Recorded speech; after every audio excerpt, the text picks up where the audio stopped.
is that let us restore the dignity of the black man. Because independence is about the dignity of the black man who has been enslaved and colonized. I don't think we took that in because we never cared for it. We just wanted to transplant the white man with another black man who is going to do exactly what the white man was doing. What the other one was doing. Yes. Yeah. But that conversation was started at that time.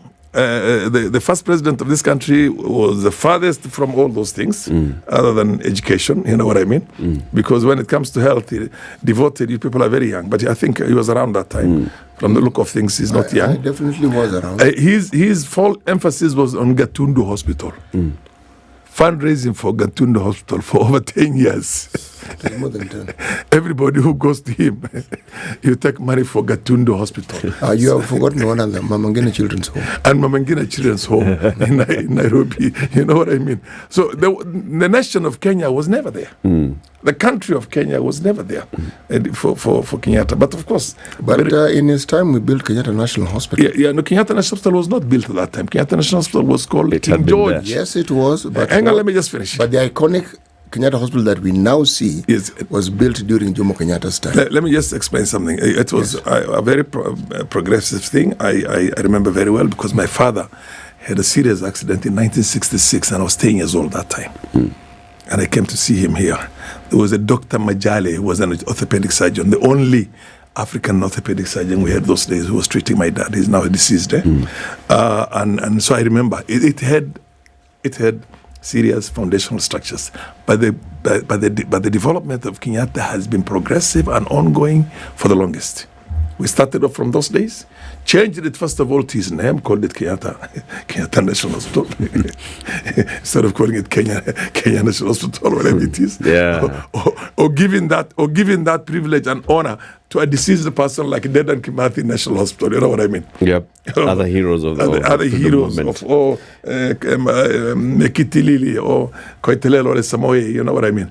In any of those. So they were not responding to the actual needs of the people. In practice, to some extent, Kenyatta did a fantastic job from the beginning. I can attest to that because I remember I was going to a national school not far from Nairobi, and I was brought one time very sick into Kenyatta at night, and the kind of attention that was there, I still remember it today. Massive, you can't imagine. Right. And the nurses training college was there. And all these other paramedics were being trained in that place. There was and I remember much later, there was a principal who was called Dr. Migwe. Migwe was a medical doctor himself, but he was the principal of the training college. So it's always been a premier center of excellence, one way or the other. Right. Let's get into the conversation. Which is, today is the day. The issue of Aga Khan. Yes. It's a good thing to spread it. To spread this thing, but not as a commercial, profit-making, you know what I mean, literally exploitative institution, because right now, the highest exploitation in this country is in the medical sector. You see, you wonder why occupancy. You know, when you go to a hotel, your friend owns hotels, you ask him what's the rate of occupancy, and he tells you 50%, 35%. Go to hospitals and find out the rate of occupancy.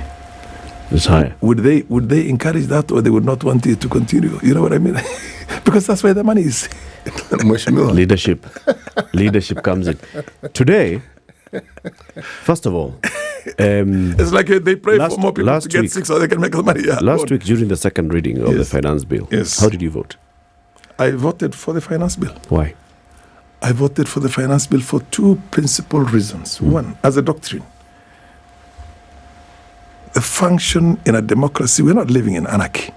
In a democracy, the function of creating the finance bill, levying taxes wherever, pulling the resources together, and then allocating the resources for development and recurrent expenditure and all that, is a function of the government of the day. It is not done in the streets. You get my point? It is not done in opposition circles. You see what I mean? It's not done in any of those ones. I was in Parliament myself. By the way, the mother of all parliaments in the world is the House of Commons. Do you know why it's called the House of Commons? I'll tell you why it's called the House of Commons. But the idea was that The role of Parliament is to pass finance bills. That's the principal role of Parliament. To pass or to debate? Basically, to debate and pass. Okay. Yeah, allocate money, because if you don't allocate money, in other countries like the US, if the opposition decides not to pass a finance bill, because there are two levels. Congress, sometimes the opposition has numbers in Congress that the government does not have. The White House is occupied by somebody from a different party, and the numbers are there. But if you say no to his budget, he will tell you, okay, fine. There's a shutdown. When a shutdown happens, the employees don't get their salaries. The public functions do not perform. Mm-hmm. And he says, they're the ones who did it.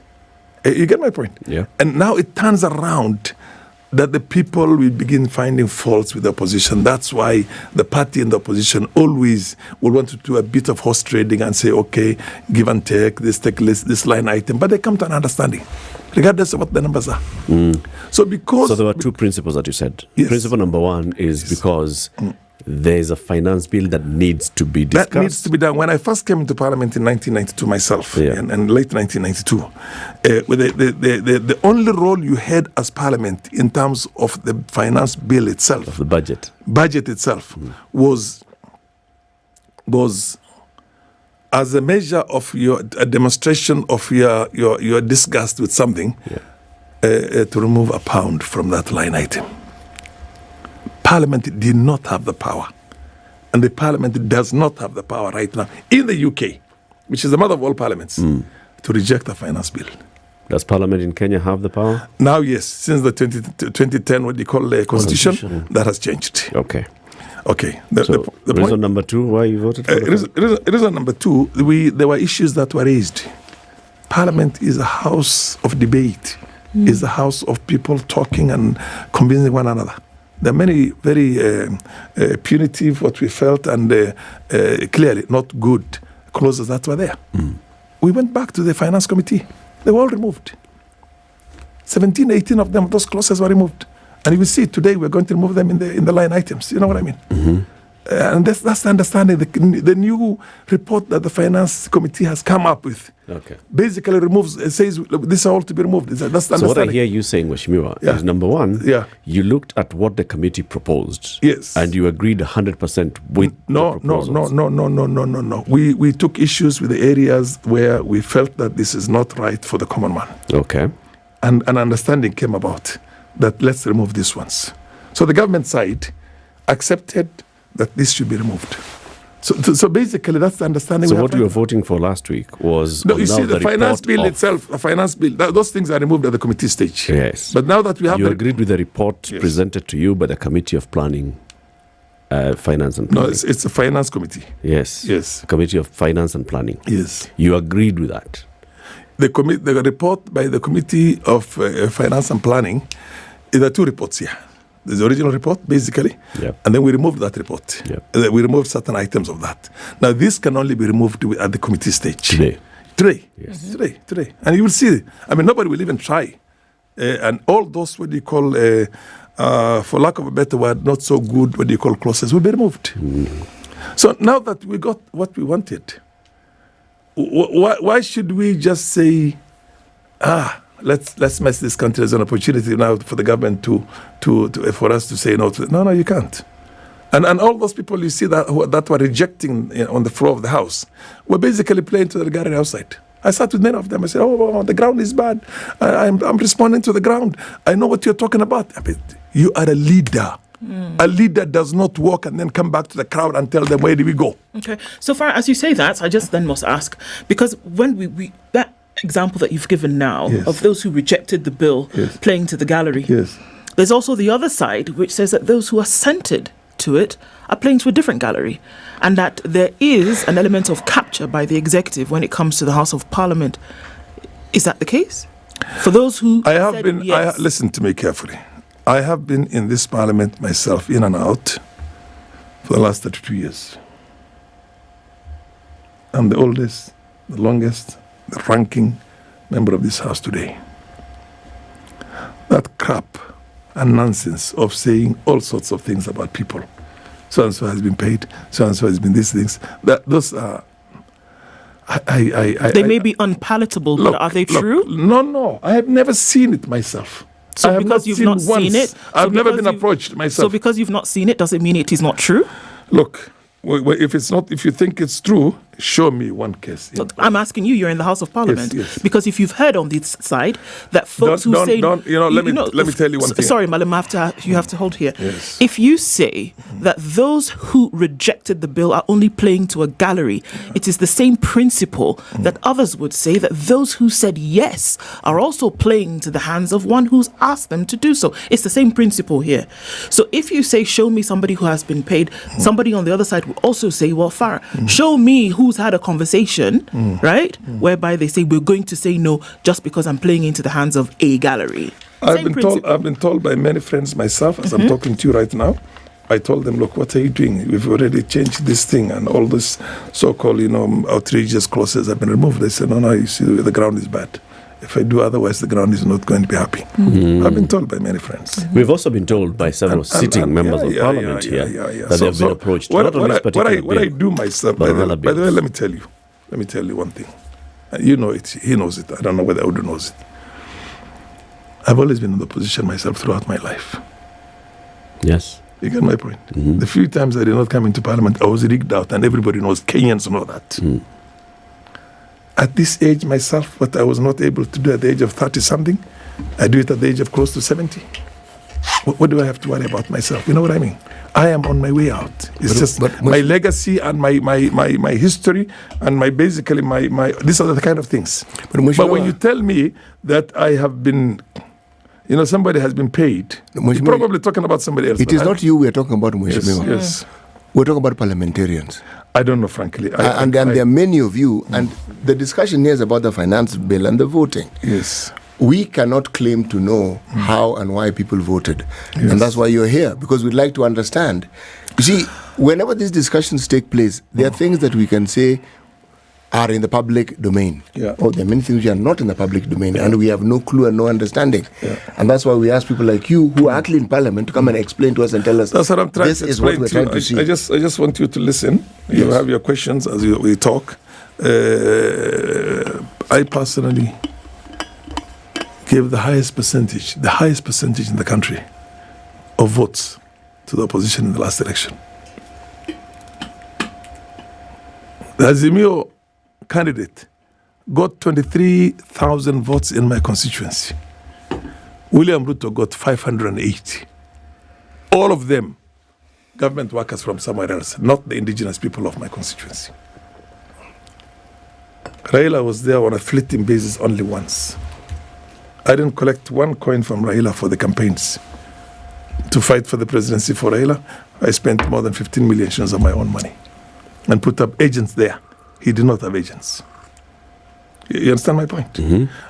So when I tell you something, I am doing it because of that ability for me to see wrong from right and tell you, look. To perceive. Yes.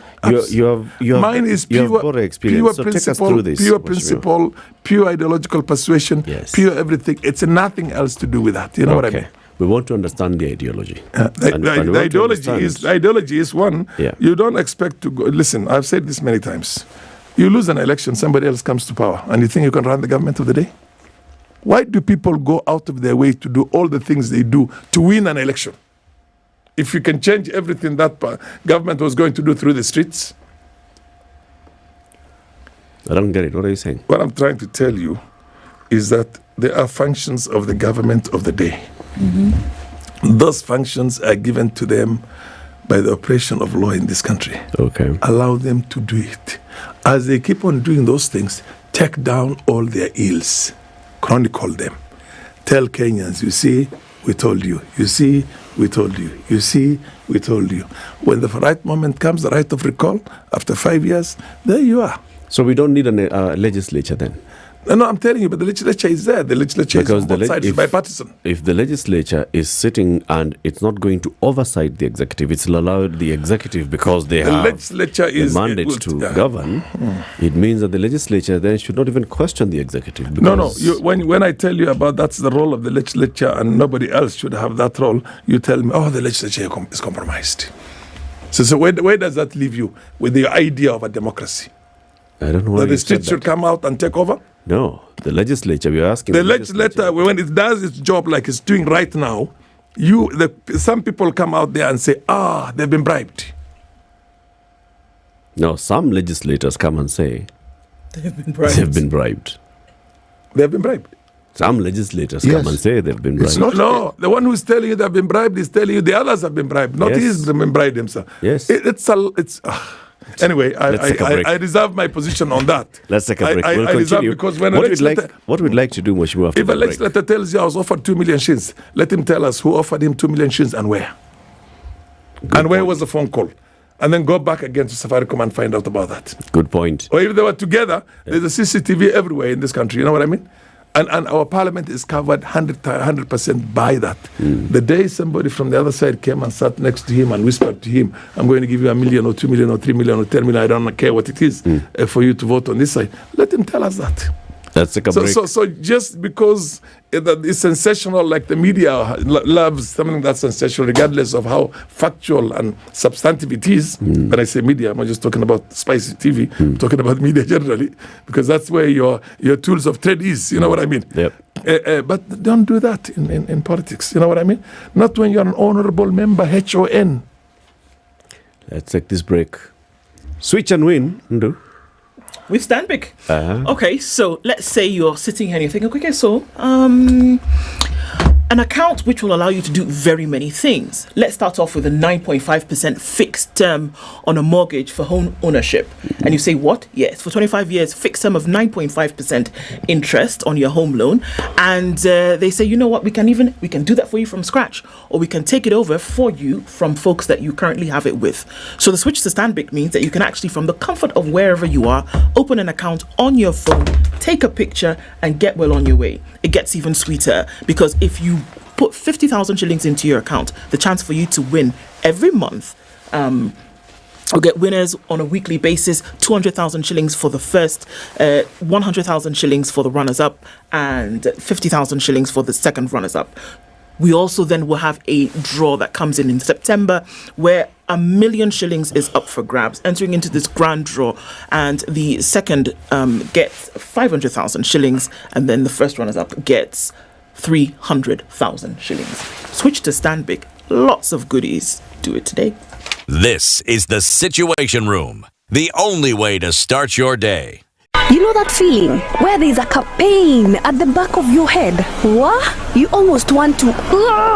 But what about that moment when the pain finally starts to fade away? That moment when you go back to ordinary, to being your best self again. And it feels so good. Get effective release from strong pain with Panadol Extra. Panadol. Release starts here. If symptoms persist, seek medical advice. Always read label before use.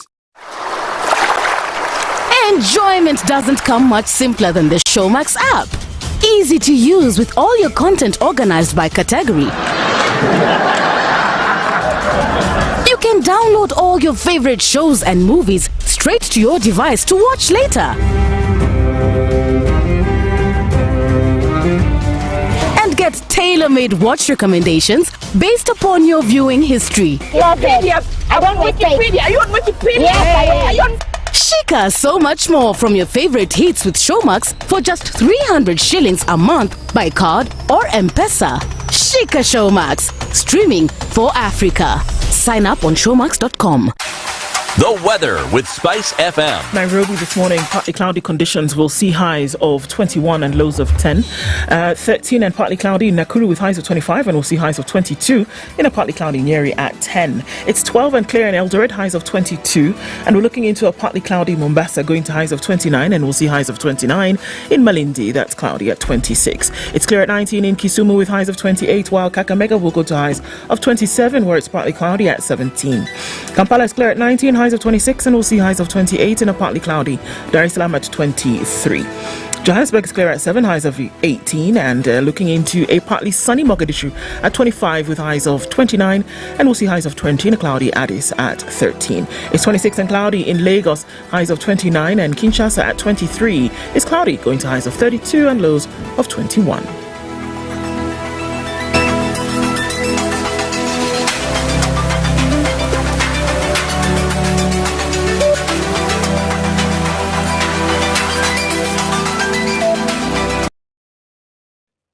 like we're not going to have a traffic problem this morning, but we're going to keep an eye on things and see how they develop as we get closer into it. We are in traffic hour, and so far not much happening on the Thika Superhighway this morning. There's some traffic coming in from Kiambu Road, and it's going to swing over towards Muthaiga Square.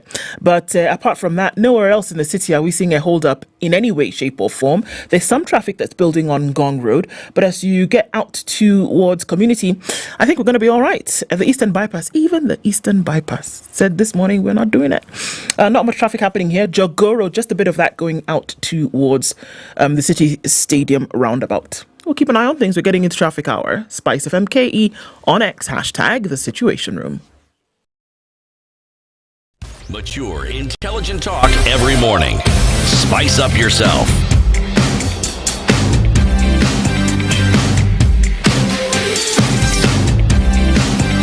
Mornings done right. 94.4 Spice FM, Nairobi. Our conversation continues with Farah Alim, the MP for Dadaab constituency. We are talking about the finance bill, which is going into the third reading in the National Assembly today. He has been a member of Parliament. The first time he went to Parliament was in 1992, wasn't it? Yes. And then you've been there. 32 years on and off in Parliament. Yeah. You're experienced. Yeah. When you looked at what the people were saying during the public participation stage of the finance bill, the various sectors came and presented to the finance committee. Yes. And they said what they had an issue with. Yes. And even what they were proposing would either be added or deleted in the finance bill. And also members of the public were coming out ahead of even the second reading of this finance bill. Some are still continuing, and now there's still public outcry. There will be protests in the streets today. When you listen to the people who are still talking about the finance bill now, what are you hearing them say? Frankly, you want my very honest opinion on this? Yes. Ask them exactly what it is. They'll tell you. Either they just mention the things that I've told you will all be removed this morning. The 16, 17, 18 clauses that are going to be removed. Issues on bread, issues on pads, issues on all those ones. They'll either talk about that, or they just say, we don't want any amendments, just get rid of it. Now, that itself, we're not in a state of anarchy. There's a government in place.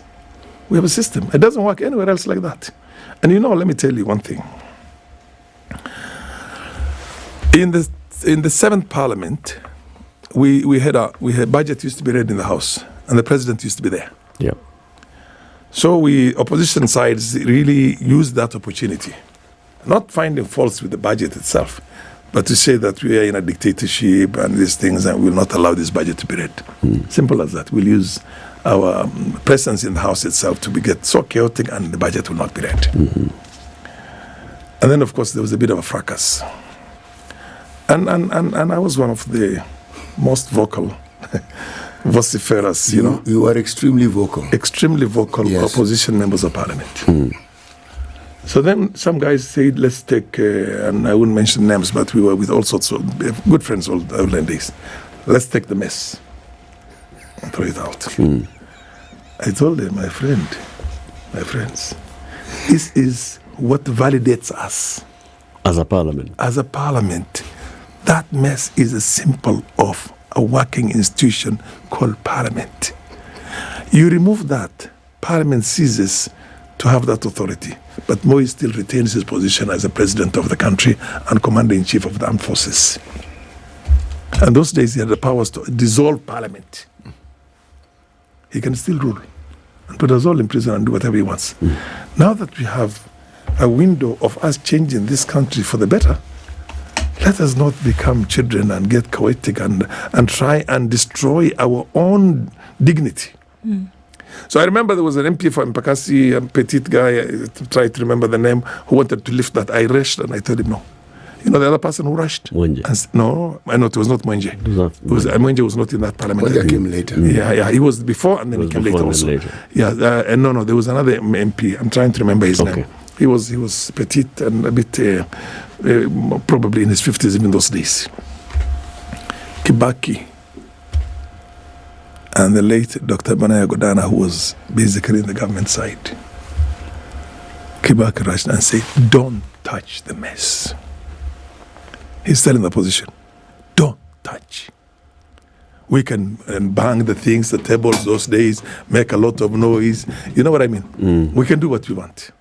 And Mudavadi was the Minister for Finance. He rose up there and he read the nobody was listening to him, but he read all the budget. And they walked away. And Moi was there. Moi was sitting there, pensive, just, looking at us like this. So what I'm basically trying to say is that we're not now Gen Z children who very well, some of them well educated, but young. And by the way, you better have a bad government than have anarchy. Because when you have an anarchy, there's no government. So what you're hearing is... And now people are saying, we're having a revolution. This is the kind of stories I hear out there. There's a revolution coming. let's cast our eyes back. Yes. If what we're seeing now was taking place when you're a young MP, where would you have stood? I would have, to be honest to you, yes. I was a very young MP. At that point in time. And I really had, basically, I took time I used to read a lot. I was an avid reader of how the House of Commons and Parliaments and Constitutions and all this work. I went to, as far back as in the early 90s, went to Temple University and sat down with the best constitutional professor. He's now deceased, you know what I mean? So basically, when you go out of the box and not just get agitated and irritated and try and put a lot of knowledge into your mind, if I was there today, what's happening, I would have still said, no, we're making a mistake. Let's go progressively. Let us work within the rules of democracy itself and the constitution itself and what you call the laws that we have in place. What they're doing now is outside of the rules of democracy and the law. Let me tell you. What is outside the rules of democracy? Do you know right now the Prime Minister of the UK is the most unpopular Prime Minister in the modern history of the UK? Rishi Sunak. Have you ever heard a British saying that we're going to go and occupy number 10 Downing Street? Not yet. Have you ever heard them saying that we are going to go and occupy the House of Commons? Not or yet. The House of Lords? No, you don't do that. You don't do that. But you see, the West doesn't mind that happening. You get my point? When you have a semblance of system, let that system leave the scene through a process that's accepted. Even if it may be seen as though what is happening may be oppressive in nature when it comes to the livelihood of Kenyans? Odu? No, I'm asking a question. I'm going to answer you. Okay, let me ask it this way so that I would like to get an answer from you. You're saying stick within the processes of what would be democracy. So you're talking about the legislature here when we talk about representation. Absolutely. You have a people over which this representation happens. You have a people for which this legislation happens. And here there is a people who is saying that we are not satisfied with what is happening. But what I hear you saying is that whether you're not satisfied or whether you're not happy, just allow the process to continue, and then when they are done, after 5 years, then you can bring on an issue. So what exactly are you saying? Listen. I would like to know. That's what I'm going to tell you. I'm going to tell you. What's the other option? A revolution. But what we have now is not a revolution. No. They're not calling for revolution. Can I just say? Take it from me, the day. Do you know Donald Trump might not be allowed to run for the elections right now? For one primary reason. For telling his supporters to go and occupy the Congress. And do you know that the bulk of those people who occupied the Congress are in prison today? You don't touch the institutions and the system that gives you the opportunity to show outrage, to choose leaders. You have all those powers. The sovereignty of this country is domiciled in the people of Kenya, but operationalized through the elected representatives. Kenyans have one opportunity every 5 years to exercise that sovereignty and decide who is going to rule them. In the absence of that, you see, when I choose him as our next president, and he comes up with very lousy, very bad policies, we can demonstrate in the streets. There's no question about that. I have no problem with that. You see, there's 1 million man march right now in all the major American cities against Gaza. You think that million would not have walked into White House or walked into the Congress itself? They can't. So is that what you're hearing, Farah? That's what I'm hearing. When you hear people saying that when they hear all this agitation, yes, what you're hearing is that people want to go and occupy Parliament. Exactly. That's all you're hearing. They're there. They're but what are the reasons occupy Parliament. What are the reasons that have led to that? Just a moment. Is that all you're hearing? That's all I'm hearing. Really? Actually, substantively, when you look at it right now, they say it's a bad bill. Okay. It's a bad bill. You know, it's a bad bill. It's a good bill. Whatever it is a statement. You're not saying we have this problem. We have this problem. They're not saying it's a bad bill. They're not ending there. They're saying reject. That's the point. That's the point. Who has the powers to reject? Parliament. Not you from what do you call the SpiceFM? Parliament. Or from the streets. Has the power. Allow Parliament to function independently. Who represents the people? Yes. Parliament represents these same people who are saying that there's dissatisfaction that they have found in this thing. Absolutely. So the question is, the majority. No, please, Farah. Yes. The question is Parliament hearing what the people are saying that they're unsatisfied with when it comes to their representation? Is that being heard? You seem to not hear it. Can I tell you something, Odu? Parliament is hearing that. And you know what they're saying? Mm-hmm. They're saying we don't care. No. Everything is under control. It's our business to run this thing. And you're telling them, a 25-year-old kid is saying, no, my MP is lousy, is bad, is this kind of things. You think 204 people, all of them elected by the same people who are running around right now. 345. Listen, 204 who voted yes. 204 who voted are all fools. No, that is not what why do you assume that there's a moral high ground in the eyes of those who have been, and other people will tell you all these boys who are running around have been sent and been paid. And I don't want to say that myself. But let's assume for argument's sake. And you think that they have a better moral high ground than 204 guys who are out there? Do you think the 1,000 who are saying, listen to us? Why did you elect them in the first place? I didn't elect them. Ruto did not elect them. Minister, the chairman of the Committee of Finance did not elect them. And that's the question. And that's the question they're asking. Why did we elect them? Wait for your moment to get rid of them. You try to do it right now. How do you do it? So you ask them to keep quiet? They should not speak out? No. Farah, this is not a revolution. Demonstrate within the law. Farah, if you don't want to use the law, you don't have the instruments of power. They are allowed to demonstrate as far as the law. They are. I have no problem. The people I have who no are problem with them Tuesday, demonstrating all over the town. Last week on Tuesday, there were people in Mombasa. Yes. There were people in Garissa. Yes. In Nyeri, in Nakuru, in Kisumu, in Eldoret, in Kakamega, in Nairobi. Not near Parliament. Other parts of Nairobi. Yes. Those who are doing it lawfully, were they not? Nobody touched them. Have they been in prison? Oh, yes, some were touched. A few of them are in prison. One was the rest killed. of them ran out. One was killed. Okay. Another one died later from injuries inflicted by a police officer. Okay. All right? There were injuries and maims. This happened. It happens, yes. You're a lawyer. Let's go into Parliament. Yes. Okay? Yes. The people who have sent representatives to Parliament are speaking to their representatives. And they're saying, we want you to listen to us.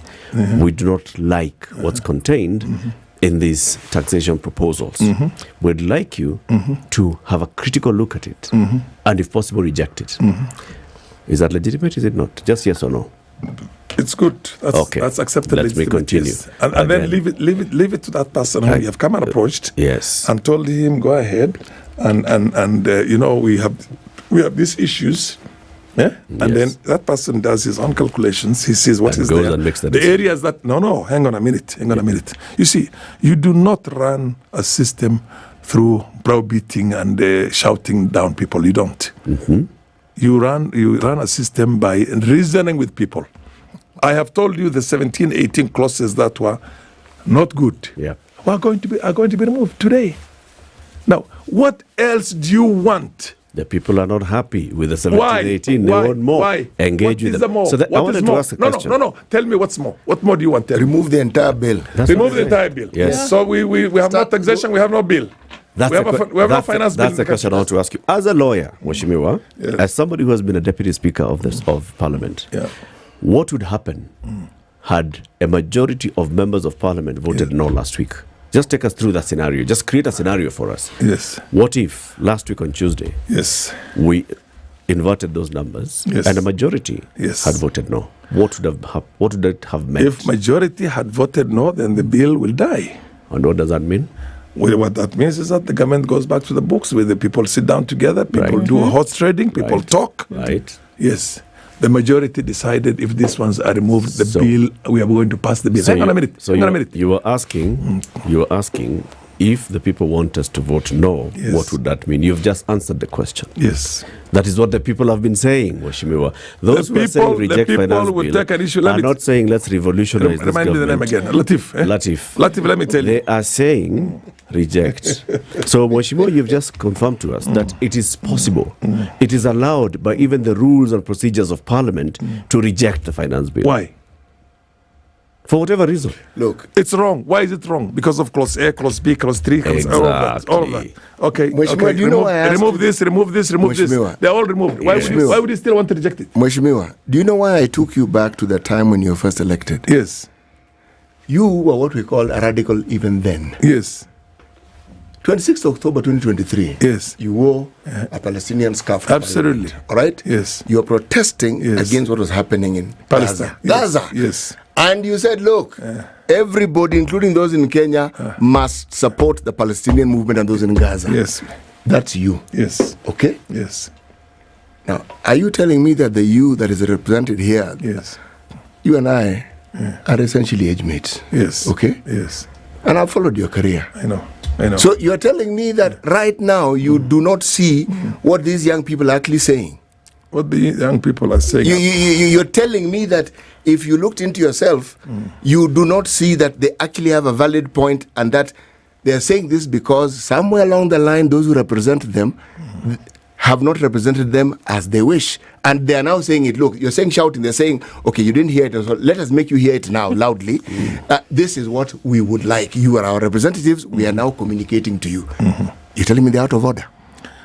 You see, when you communicate with somebody, you go through a process. You say, this is wrong, this is wrong, this is wrong, this is wrong. I'm a businessman also. I had a meeting yesterday. And there was another businessman whom we were doing business with, and we were talking about that. And he says, look, this was not done right, this was not done right, this was done right. Okay, what do you want us to do on this? Do this way, do this way. Okay, fine. We signed the contract. And we're performing on the contract now. It's before the end of the day yesterday, we started performance on the contract. You talked and agreed, didn't you? You talked and agreed. Yeah. You sent in representation, sovereignty by the masses is exercised through elected representatives. The elected representatives went there and told the government, no, of the day, sorry, we will not pass this bill as it is. And they asked us, what are the areas of contention? We said, this is contentious, this is contentious, this is contentious. They went back, they discussed, they came back and said, we're removing them all. What do I tell them? No. You know, we've been told by the people on the ground that send the whole thing back. Yes. Why? Because Why? No, the question I'm asking you, Latiff. Because you have got brains, Latiff. Because it's the beginning of an answer. Mheshimiwa, what they're saying, what those who are speaking are saying, and maybe you could engage them, is they're saying the principle behind the drafting of this entire bill is flawed. How? What's flawed? Because the thinking is that we need to raise all this money, and yet, where we have not seen the money being spent, the conversation, by the way, here is not just on the tax measures. Nope.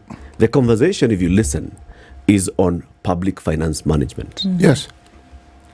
It's on public finance management. How is the money public finance spent? Management? And the principle that if you listen carefully, and because we've engaged with them, if you listen, what they're saying is the principle of drafting this bill was flawed. The thinking is flawed. Go back and start from square one. How much must we spend? How much do we need to raise through taxation?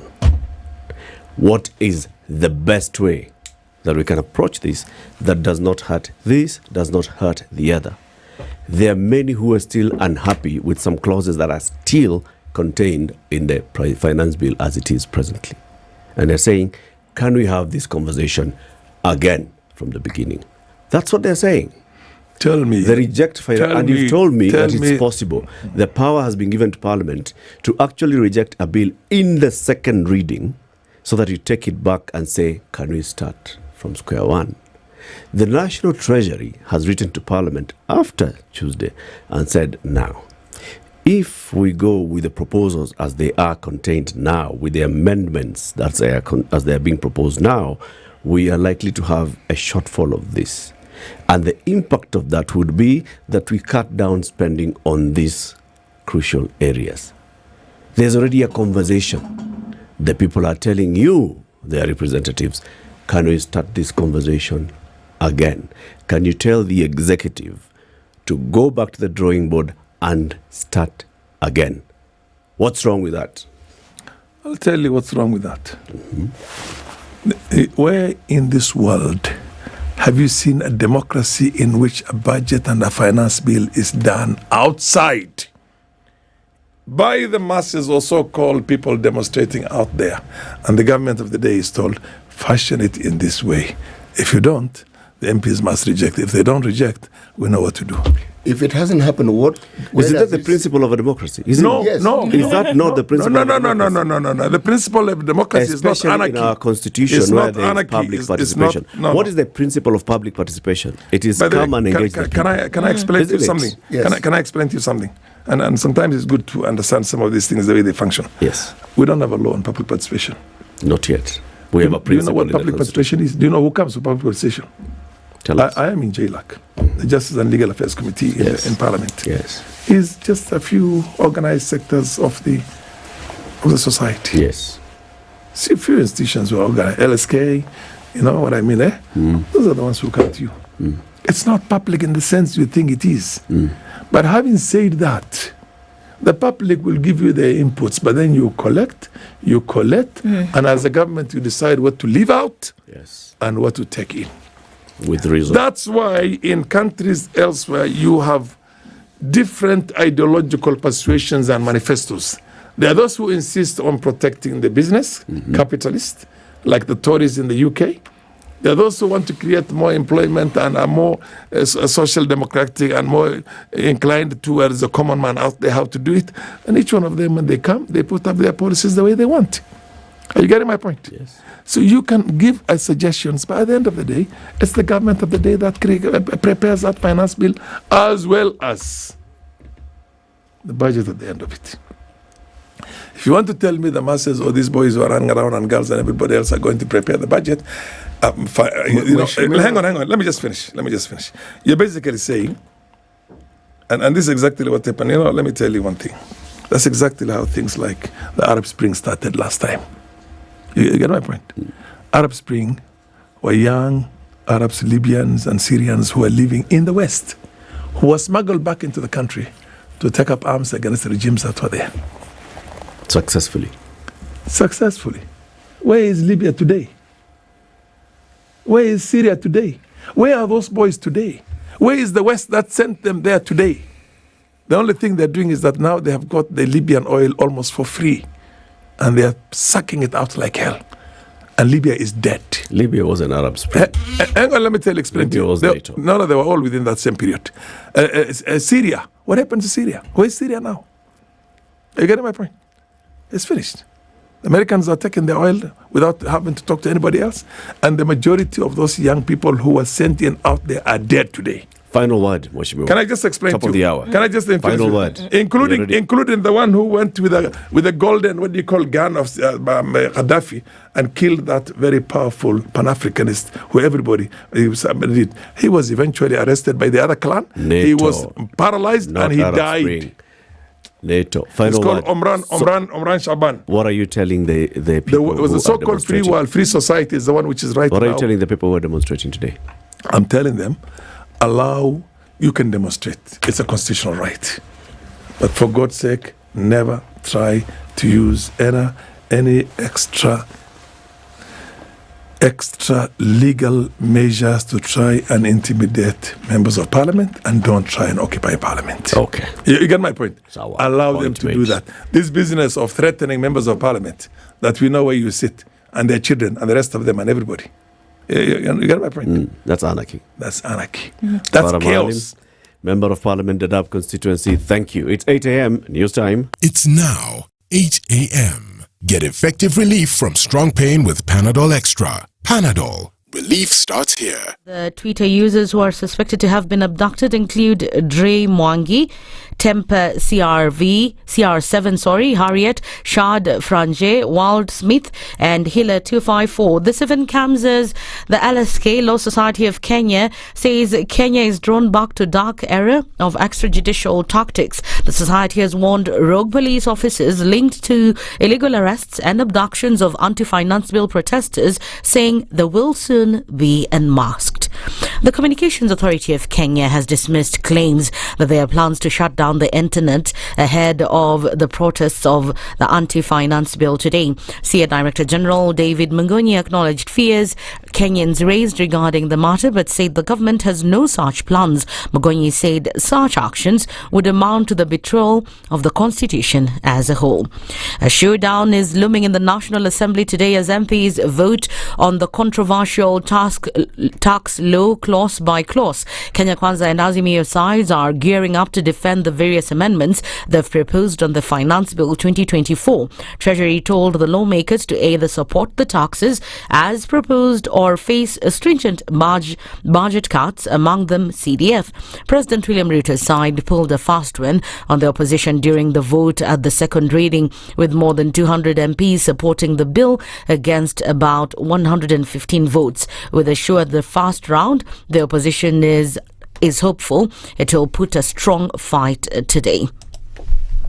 As a matter of fact, all our members who had proposed some amendments to the bill have been directed to drop them altogether. And moving on, the National Council of Churches of Kenya has urged President William Ruto to listen to Kenyans' cry and withdraw the controversial Finance Bill 2024. The clergy father criticised the police department for using excessive force against the protesters, demanding that the police officers responsible for the deaths of two protesters, Rex Masai and Evans, be arrested. The council has also emphasised that 85% of Kenyans do not want the bill, urging leaders to prioritise the interests of the people in discussing the proposals in the bill. As leaders in Kenya stand in solidarity with the citizens voicing rejection for the Financial Bill 2024. The Finance Bill 2024 has galvanized palpable citizens' political movement across the country, fronted by the youth, vehemently resisting the assertive push by the government to pass the infamous bill, which is set to introduce punitive taxes. One person has died while another has been injured after they were allegedly beaten up by police in Busia County last night. Witnesses say the incident happened after police officers went to the village to arrest illegal liquor drinkers before the confrontation started between them and the villagers. Pombe yenye walikuwa wamempata nayo ilikuwa lita 10 na jiki moja, ambapo walikuwa wanaita kama 10,000 wamuache. Furugu ikaanzia hapo. Kila siku tunasikia polisi anaingia kwa kware anatoa 10,000. Baada ya wiki 2 tena polisi narudi tena 10,000. Baada ya wiki 3 polisi naingia tena 10,000. Jameni, mwisho wa Land Cruiser ikakuja ikasimama hapa kwa jirani, wakatoka na kijana hapa kwa nyumba, walitoka tu na kijana akitembea, si ati walimshuta hapa, alitoka hapa na mwenzake huyu Leonard wakitembea mpaka hapo kwa gari. Kushutiwa hii ilikuja baada ya hao kuingia hapo kumweka kwa kurusa ndani waondoke. Tulipigwa na ule wakashuti ya risasi kwa gari kwa Land Cruiser. Tulikuwa tumefika kwa kona tu pale, nyongeza akasema maliza wacha kubembezana naye, wakamshuti na wakazima hiyo Cruiser mataa. Hiyo Cruiser ikaenda ikikimbia tu kwa giza polepole ikaenda hivi. Sasa tu kujua wameua jirani yetu. Na risasi ambaye ile makanda ile ragotwa ile live. That's the news wire. I'm Lea Ubaga.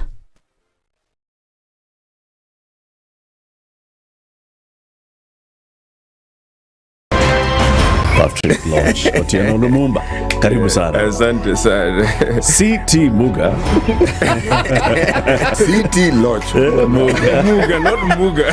He's here and here's the day's proverb. One man marries a woman. Another man marries troubles. Is he the same man?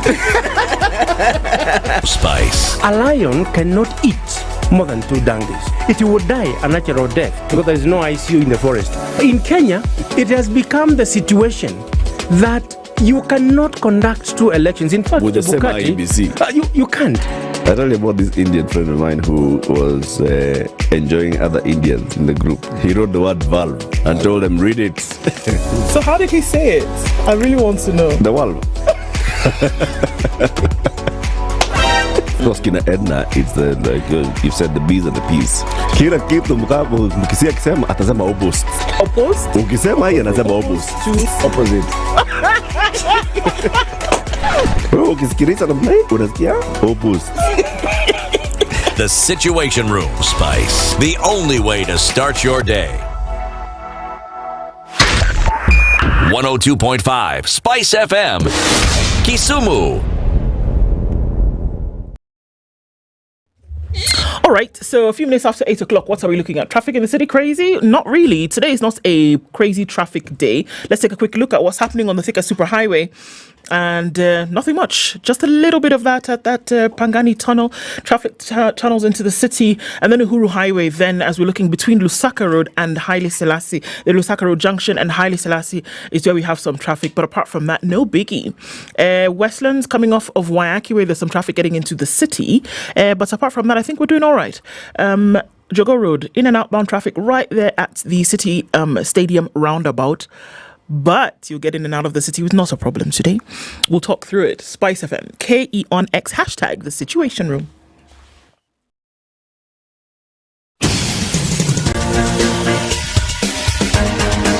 This is The Situation Room, the home of hard-hitting political commentary and penetrating insights about the state of the nation. This is a talk radio experience like no other. The Situation Room, a place for hard truths, debates, and elevated conversations. The Situation Room, witty, political, engaging, deep, controversial. In the room, we have C.T. Muga, researcher, academic, seasoned political observer, a fountain of wisdom in these politically uncertain times. Ndu Okoh, Nigerian by birth, Kenyan by choice, communications expert, Pan-Africanist, a truth seeker and believer in people power, and Eric Latiff, agent provocateur, the man in the chair, seasoned journalist, news hound, a man who believes in punching up, not down. This is The Situation Room, the only way to start your 8 day. minutes after 8. Good morning and welcome to the third of Kenya's biggest conversation. This is The Situation Room. This is a show that sets the agenda.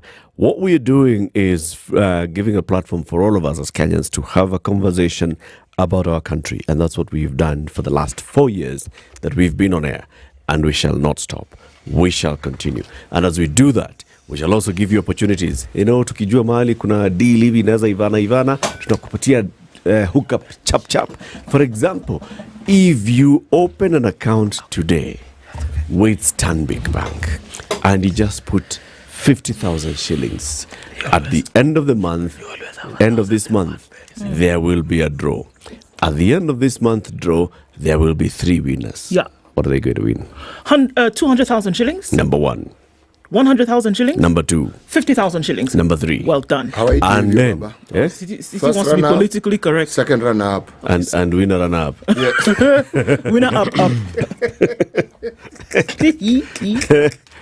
Winner, first runner up, second runner up. Yeah, namna hiyo. Haya. It doesn't matter whether you win or not this time. At the end of this campaign, which is in September, there will be a grand draw. And what do you win? 1 million shillings. Winner runner up. 500,000 shillings. First runner up. 300,000 shillings. Second runner up. Are you happy, CT? No, I'm delighted actually. Oh, fantastic. Yes. The second runner up is the number 3. That's number 3. That sounds political. Right? Somebody tells you are third. You have no and last. idea the twisting and turning I did to get to this point. You are runner up. Hey man, that thing stressed me. So number 2 is the official leader of the opposition. Yes. And then number 3. Oriented CT. But now he's okay. Vice deputy. Yes. Like that. First vice deputy chairman. Yeah. And all you need to do is open a bank account with Stanbic. And you can do it by yourself. If you have a mobile phone, you can actually register there, take a selfie, and then you can actually have your account opened while you're sitting there. Yeah. Then you do what? Put 50,000 in your account. And you can transact in that account from your mobile device. Yes, you can. You can even take a loan on your mobile device, and it comes within the hour. There you go. Tunataka pesa ngapi? Chap. We can give you this much.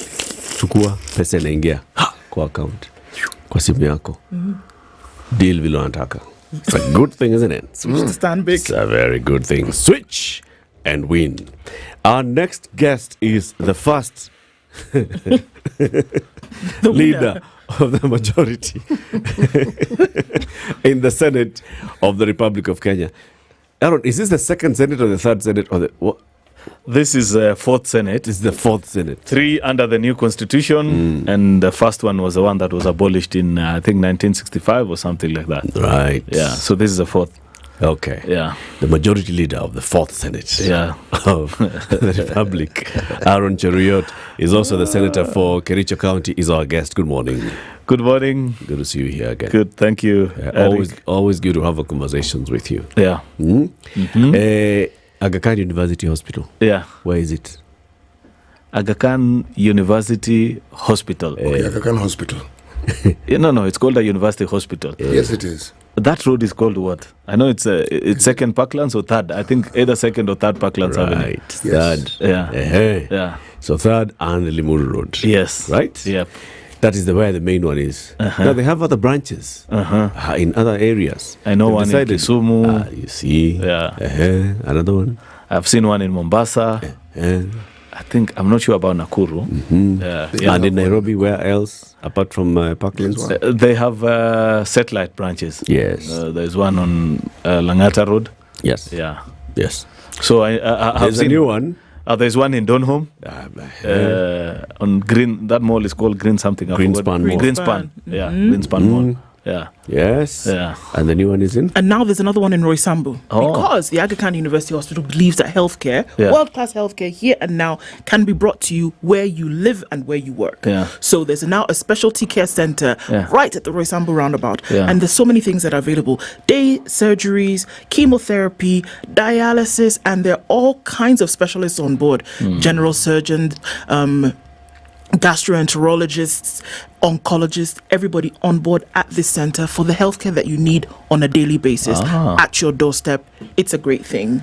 You can go to that center today for all the healthcare needs that you have, and you don't have to travel far to get it. Okay. They're a good hospital, that I must admit. Mambo ni chap chap. Yeah. Before we get into this conversation, because I know it's going to be engaging, let me also tell you another thing. Yeah. I know you and I support Arsenal. Yes, we do. But when it comes to Euro, I don't know. Who are you gunning for? I don't have much interest in Euros, and unfortunately. But once in a while, you can actually. Of course, eventually, I always support France for obvious reasons. Yeah, it's right. The other name is Africa United. So. Indeed. You support the African team in Europe. Yeah. Now, I know this time you're busy. Yeah. So, that's why probably you're not even able to catch up with. I haven't actually with Euro. I've watched maybe you can watch it on of your games mobile only. phone.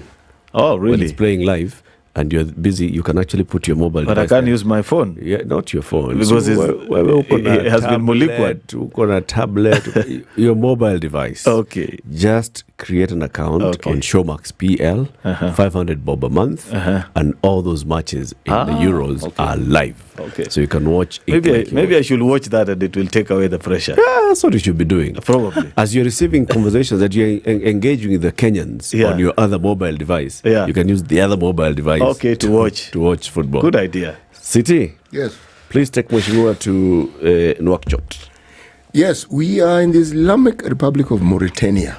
Mauritania. Yes. And I was regaling my colleagues here with a phrase I found interesting. Is all the names of the top-ranking officials, from President, Prime Minister, and the President of the National Assembly, first of all, they all called Mohammed.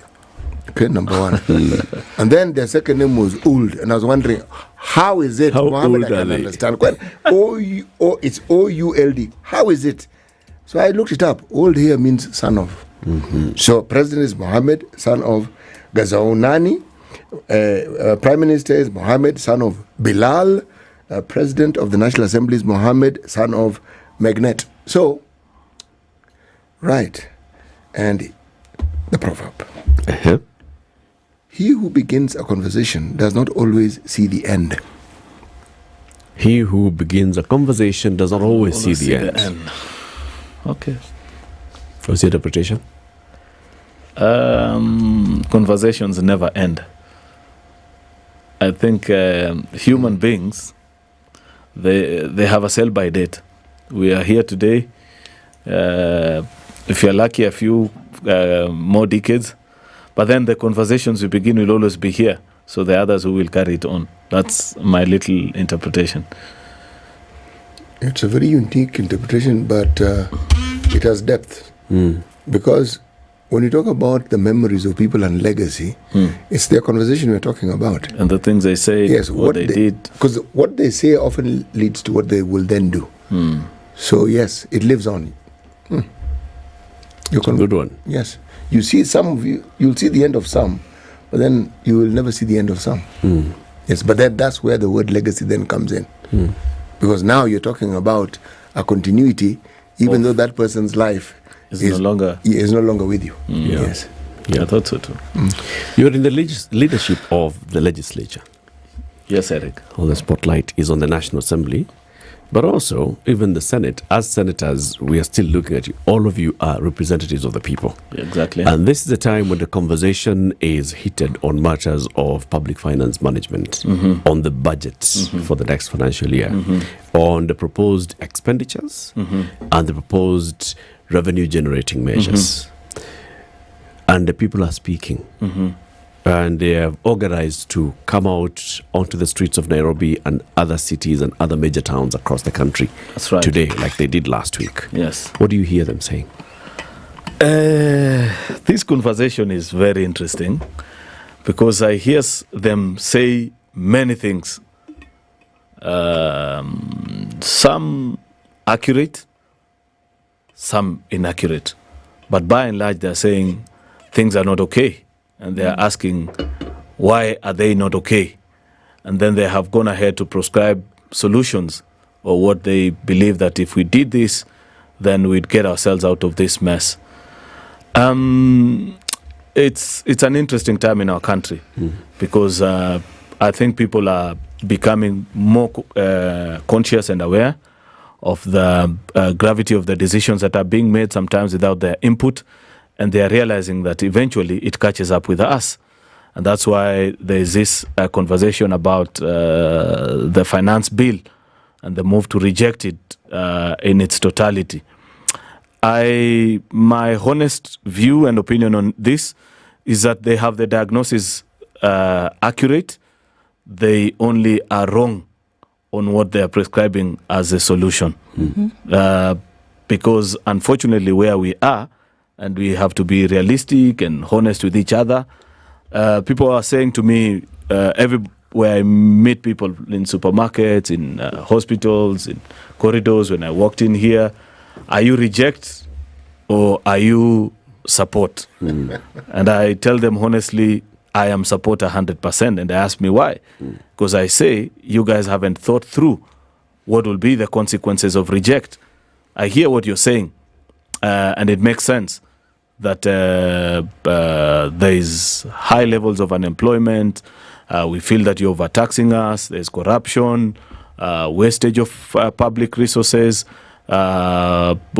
Systems don't work in this country, and all those things. And it's boiled down to now being proposed that if you reject the finance bill, suddenly all those problems will go away.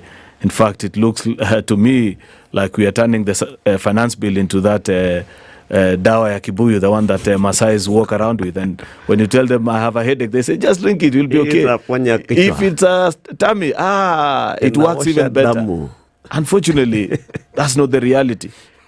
Where we are, good people, is that we are in a debt distress period. Unfortunately, we are working so hard to repay, first of all, debt, but more importantly, is to avoid a default, because the consequences of a default will be more severe and more dire than what people are talking about presently. A default on any of the debts that we have, and you have to be knowledgeable to know that the bulk of it actually is from the local market, meaning that you default, that means it's the banks who have bought treasury bills and infrastructure bonds Therefore, you get into a solvency challenges space. Now you go into the bank. You know very well that you have 10,000, but the bank begins negotiating with you and say, please take one. We are still trying to get money. Or pension funds, which have invested actually in government paper. And they tell the pensioners at the end of the month, sorry, we can't pay you. Things are bad. It will be an implosion, both locally and internationally for us. We basically, when you tell us to reject, you are telling us, let's go the Greece, the Argentina, the Zimbabwe way. Is that what it means? Exactly. That's how bad. If you reject the bill, what exactly would it translate to? You reject the bill basically means you deny the country a resource envelope of anywhere between 260. Initially, the target was 339. But because of the conversations that have been had and many of those proposals have been dropped, remember the issue on bread, motor vehicles circulation, charges on financial transfers, and a few other things that were dropped along the way, then they have lost, I think, about 40 or 45 billion out of that deductions out of the target. So they'll have to find a way of recovering it, because at the end of the day, we had budgeted for it, but now we've been told that will not be available. So the first point of call on supplementary one, which comes on or about in September, but this time has to be brought early, is that you've got to shave off, first of all, 45 billion. Then you are left with about... But why wait for the supplementary bill? You have not passed the appropriations. Sorry? You have not passed the appropriations. Yeah, but eventually, because you pass the estimates and whatever follows with it, then depending on the amendments, first of all, in fact, let's be structural. Yes. Depending on the amendments that go through today, we will be able to identify and say, this is what we were able to get out of the 330 that we are hunting for. You don't know what might happen in the course of today. Depending on the amount that you lose, then you begin cutting from appropriations onwards to a supplementary eventually.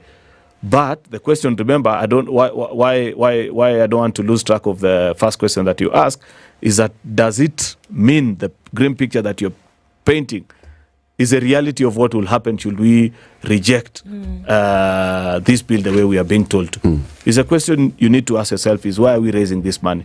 We are raising this money because we are in a situation as such that out of our total revenue collections, immediately you pay interest and you exit salaries. You are left actually with pretty much nothing. You haven't paid the principal amount, you haven't funded counties, you have done zero development. What will be the impact on that to our economy? Basically, you will crash this economy, because at the end of the day, who's the largest spender in an economy such as ours? Government. It's not the private sector. No, it's government. It's not just our economy.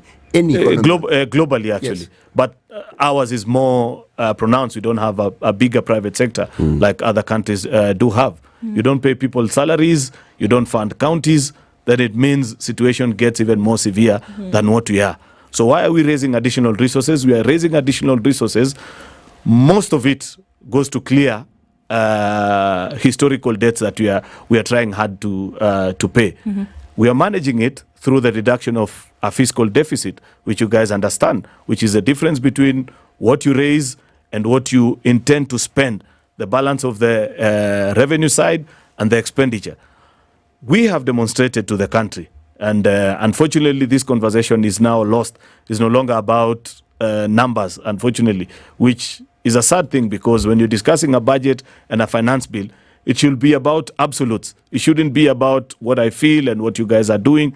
We have demonstrated year on year from our coming into office that we have reduced our fiscal deficit from upwards of 8.5, 7.5. Those are the numbers and the figures that we used to hit between 2017 and even previously to that.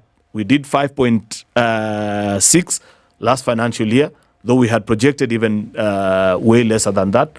Unfortunately, due to fluctuations on Forex and the same, it ended up going beyond 5%. this year, the budget that has been laid out, we are going to the financial markets to borrow about 572, 333 locally, and I think 297 from the external markets. Calculates that, it turns out to about 3.3%.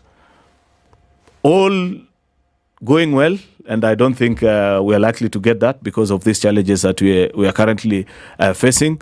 Then it means it will take us probably another 3 to 4 years before we do what is called a balanced budget, because eventually that is what we must be able to do.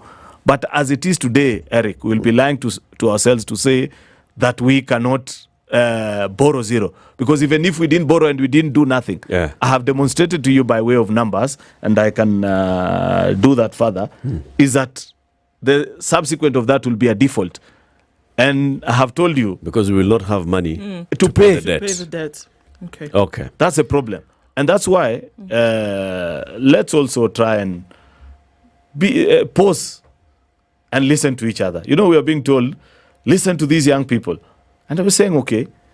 And I like that they are speaking. By the way, they've also provided a silver lining in my honest opinion, because there was a conviction that we need to live within our means.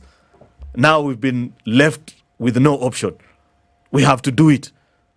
And if the president, for whatever reason, was looking for the perfect storm to make him make extremely difficult decisions, which I think he has struggled with making, then he has the perfect now he has a reason to opportunity out of what the young people are doing. So, Senator, one of the things that comes up here, and some of the things that you've mentioned as well, I mean, a debt audit, first of all, is a big issue here. We know the conditionalities upon which Kenya has prescribed that debt or loans can be taken. You borrow for two things. We already know what those are.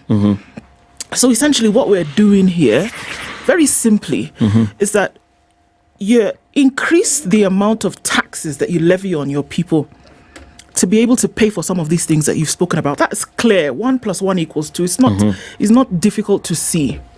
However, one of the overarching questions is Kenyans essentially are being asked to pay for something that we've not seen very clearly where that money went. Doesn't matter if it was government 10 years ago, 20 years ago, doesn't matter.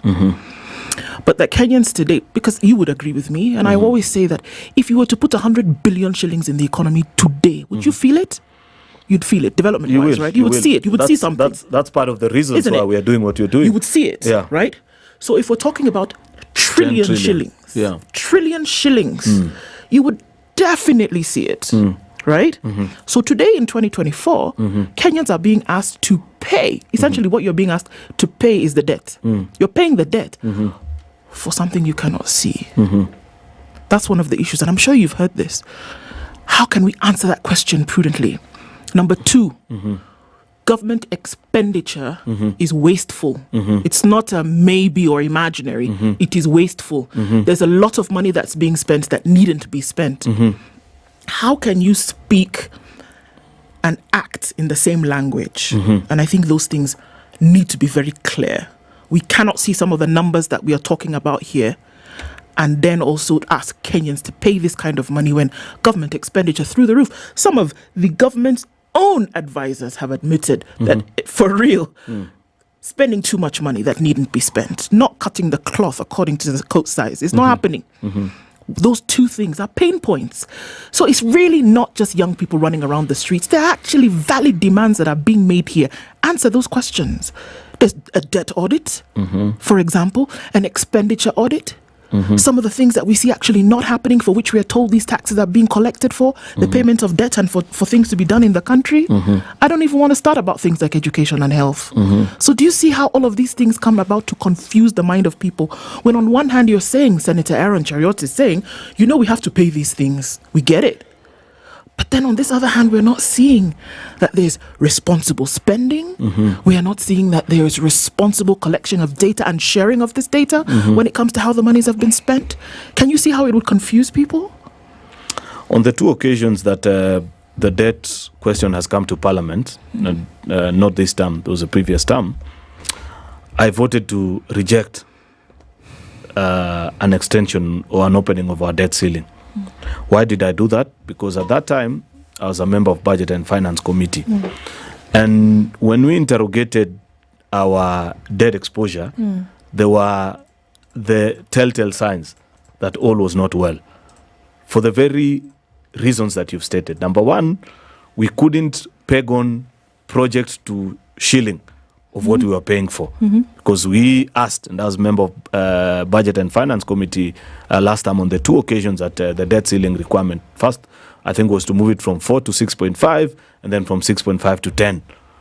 On both occasions, check the records of Parliament, I said, no, don't allow this. Because we couldn't link the spending of that money that you're borrowing to specific and actual projects. Second and most important thing is that the people at Treasury at that time, when we asked for our debt register, it was brought to us on an Excel sheet. And I think I've said that before on this show. And that really got me worried because I thought probably it would be something more complex, like a magic box that you bring and say, this is, it's because it's the most important document or item that you have as a country because it's causing you a lot of distress. But it's in an Excel sheet. And therefore, we're being told that time we still had favorable economic situation. Therefore, we could borrow even from the financial markets. Unlike right now, where only the multilateral lenders can listen to us. Therefore, those debt owed to I don't know which company in which country and what percentage. That really got me worried. I pleaded, and a good number of our colleagues, perhaps hardly 10, listened to us. Unfortunately, that is where this trouble that you're facing began. In fact, that's why I'm saying Kenyans follow us through this conversation, but also don't lose sight of history. I see our colleagues, even from the minority side, saying, oh, we are heroes. We voted no on reject. There's no hero in voting no on reject. In fact, if you vote now, no, you're exasperating an already worse situation. The time to reject was that 2, 3, 4, 5 years ago, which unfortunately, all our major political parties at that time, including ODM, that I see many of its leaders very loud and coming to the show, telling people, oh, come to parliament and reject and occupy, voted in support. That's history. And history is important for context so that people don't get confused. Because unfortunately, one of the problems we face as a country is that the very people that put us into problems find a way of wiggling their way out, and come and speak nice and soft English before Eric. And Eric listens and says, okay, well and good, what do we do? So we must not forget where we left. Therefore, I agree that a debt audit is something that we cannot avoid in this day and time. And it's part of the conversations because I've had people say that over and above the proposals that are being made, I had the president say, I'd listen to the young people. I haven't had it in their list of demands because unfortunately, they're being made in various forms and fashions, expletives in between and all this. But so you struggle sometimes to understand what exactly is being said. And I haven't had this proposal come to the table. This is something that we cannot avoid as a country. There could be a possibility that part of this debt that you're paying, and remember what retired Auditor General Okoh once told us, I think around 2015 or something about the time, that part of the proceeds of this debt, they actually never made their way into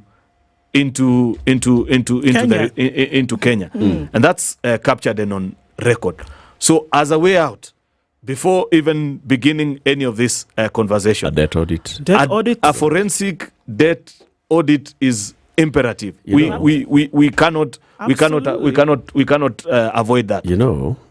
We have had this conversation even with you here before. Yes. We have had the conversation. We've asked the president this question directly to him, and he has said, yeah, it's important for us to look at, to audit our debt. Yeah. Because it's the single biggest thing that is giving me headaches on a daily basis, how to manage and how to make sure that we don't go into a default. He has said it many times. Why is it not happening? What would it take to actually initiate a forensic debt audit? You needed Gen Z. Why? Probably the pressure needed to get to the levels that they have gotten to. So this is a good thing that's happening right now because it's going to force people to do what they should have done. That's why I've said there's a silver lining in this thing, despite whatever else challenges and whatever people are talking about. We cannot avoid. And as a first concession to the president, if indeed, like he has said, I have listened and I need to engage you further, is a forensic audit of our debt, because we or nobody can confidently point out and say this is what was done by this exact amount that was borrowed. Probably you can point out to a few things. We have the SGR, we have this road, we have the other, but then it doesn't sum up to 10 trillion. No, it doesn't. But Senator. City, I want us to take a break. Let's take a break. Okay. 24 minutes to 9. Our guest is the Senate Majority Leader, Aaron Cheruiyot. He's also the Senator for Kericho County. We are talking about what we are seeing now, the conversation, #reject finance bill. What does it mean? What would it mean? What are our leaders hearing the people telling them? This is the Situation Room, the only way to start your day. The weather with SpiceFM. Partly sunny conditions into Nairobi today. We'll see highs of 21 and back down to lows of 10. 13 will be the low in a partly cloudy Nakuru, and we'll see highs of 22 in Nyeri, where it's cloudy, currently at 10. 12 degrees and clear in Eldoret, highs of 22 and lows of 12, while into Mombasa is cloudy at 22 with highs of 29. At 26, Malindi is cloudy, highs of 29, and into Kisumu, clear at 19 with highs of 28, while Kakamega at 17 is cloudy, we'll see highs of 27. It's 19 and clear in Kampala, highs of 26, while Dar es Salaam at 23 is cloudy with highs of 28. Johannesburg at 7, clear conditions going to highs of 18, while Mogadishu at 25 is partly sunny with highs of 29. Addis Ababa at 13 is cloudy, highs of 20 and lows of 11, while Lagos is cloudy at 26, we'll see highs of 29, and at 23 it's cloudy in Kinshasa with highs of 32 and lows of 21. Spice FM, Nakuru. All right, so it doesn't look like a busy traffic day today. We're going to keep an eye on things through the morning. For now, just a little bit at your junctions as you get off of Uhuru Highway into the CBD. The Thika Superhighway was not given anything throughout this morning, so let's keep an eye on things and see what happens as we get closer to the end of traffic hour. For now, talk to us, SpiceFM, KE on X, hashtag The Situation Room. Mature, intelligent talk every morning. Spice up yourself.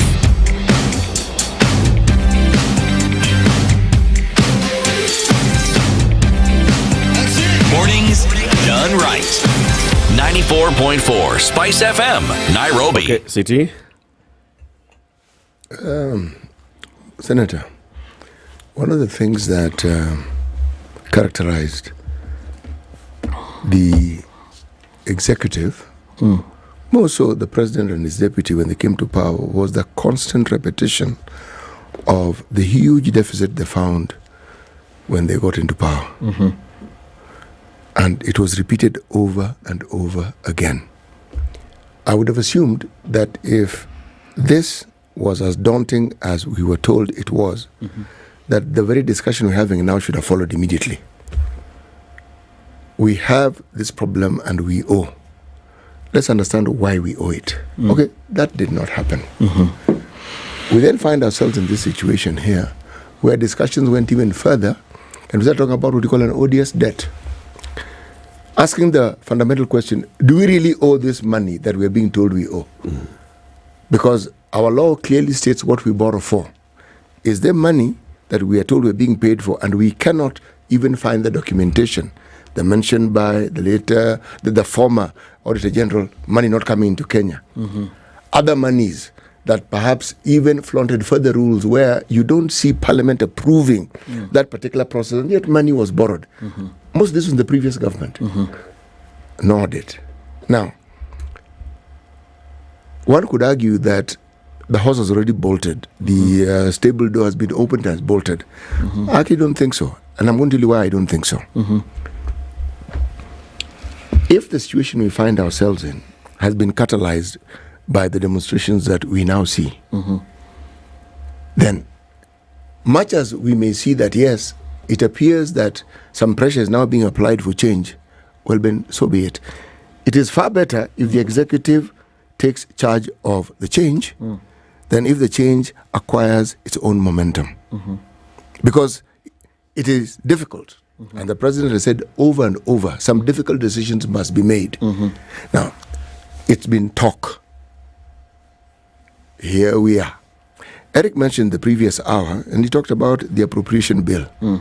This hasn't been passed yet, has it? Not yet. Precisely. It gets passed on Wednesday. Yeah, precisely. Now, if we look at jurisdictions that are maturer, this is the bill that has gotten prime ministers to resign and governments to step down. This one here. It did that in Australia. It's happened in the UK. Okay? Now, this is the bill that allows people to spend. You're told, we've Once this is passed, the authority now, to spend. There's still wiggling room. So the debate, and from what you've just said, and I'm in full agreement with you. You see, even when we were last here, we did agree. We said, look, when we talk here, it is clear what must be said. Why then is that conversation not carried on so that the citizenry are on the same page? Because now we're looking back and saying, but this is something that could have been explained. This is something that could have been stated. It was not stated. And yet, the knowledge of what should be stated was with us. Now, it's not too late. It's just that the conversation we said was going to be difficult is going to be much, much more difficult. But it must be had. We're talking in the morning when we're having tea. That Nakuru incident, the president had an opportunity to talk to those people. He should have. They were there. And they were willing to talk to him. They were willing to listen. They were there. He should have talked. The president knows how to talk to people. He knows how to engage. He knows. It's a gift he has. If I dovetail on that, Senator, and just to ask a question then, so because it is clear, and I think it's just how governments work, that there will be groups of individuals that lend their support to the executive. Whether you're in the Senate, whether you're in the whether you're in the National Assembly, we already know, we can see, and it's very clear where support lies. And some of the things also are so real that they can hit you in the face, which you've admitted to already. You can see, it's clear that there's a problem here. Advice cannot only be against something. Advice can also be for something. In my language, we say it is only your sister who will tell you that your mouth is smelly. In this case, for example, when we talk about government expenditure, which is our other question, how does it look to folks whereby you say, we're spending so much money and we don't have it? Does that word of advice come and say, guys, this one we need to look at it and sort it out real quick? It doesn't look right. If for optics alone, how can we fix this? Because we're spending this money, the expenditure's through the roof, and then you're coming to Kenyans tomorrow and you're saying, we're going to tax you a little bit more in order for us to pay debts that we don't even know where they came from. How do those conversations take place? There's, you had us actually, Aliandu, two questions, which still is part of what City and you are saying, that we've discussed this topic on the debt audit, but now you're pegging your second part of the conversation on the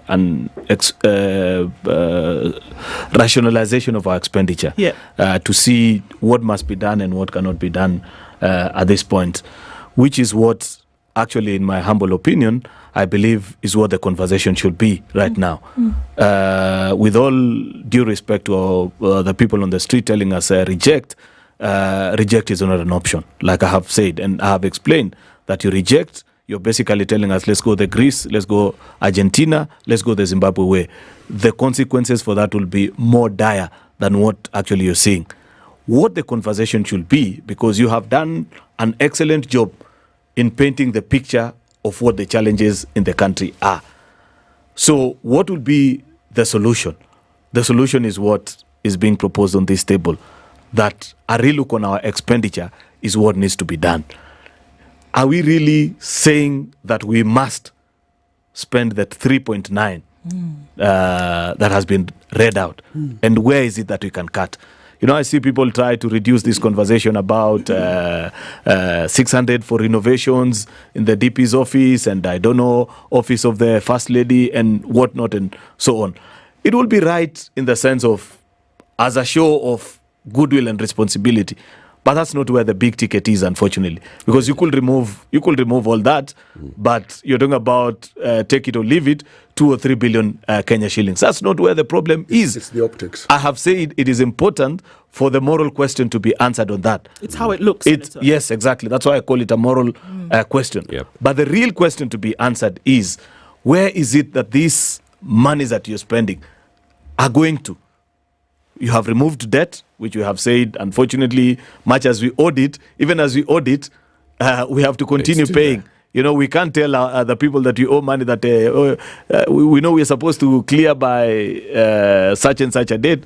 Allow us to do an audit. And we've said, as we do that audit, we will resolve. What are our plausible options as of this point? A proper relook into the budget that has been laid before the National Assembly and say that where is it that we can do further cuts and perhaps either not spend, or if there are savings to be made, then channel that to some of the problems that are being stifled. Take part of that money into paying, we have a serious, apart from debt, we have a serious pending bill challenge, which is part of the problems that are letting people out on the street. Government owes people in excess of close to 700 billion Kenya shillings. And this is services that Kenyans have rendered over the last 6, 7 or 8 years. Most of it, actually, they borrowed from banks. They've been auctioned and things like that.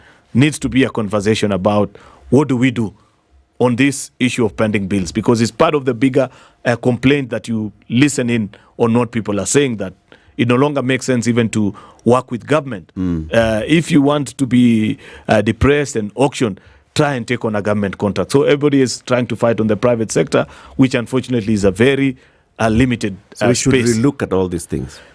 But the expenditure side, that is where our focus should be. Senator, it is not on the reject. If you remember, when I started the first question, I was very deliberate. I did not say that there are protests to reject the finance bill. I said there are protests about our public finance management. Exactly. Because that's what I hear. Yeah.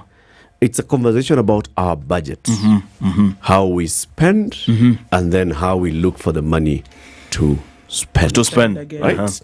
It starts with how we spend, how we are planning to spend. And it's the same thing that you're saying now. If we were to go back, if the people said reject finance bill and you rejected it, you're basically forcing the conversation into what are you planning to spend? It is bring back the conversation to what the president keeps saying, cutting the cloth by the coat, say that thing? Cutting the coat according to your cloth. That's the thing. Yeah. It is saying this is the actual size of your cloth. Now can you cut the coat? Remember, what we have now is you have virakas that you're adding, and you're saying that this is the new size of our coat. And the people are telling you no. This is not the size of the coat.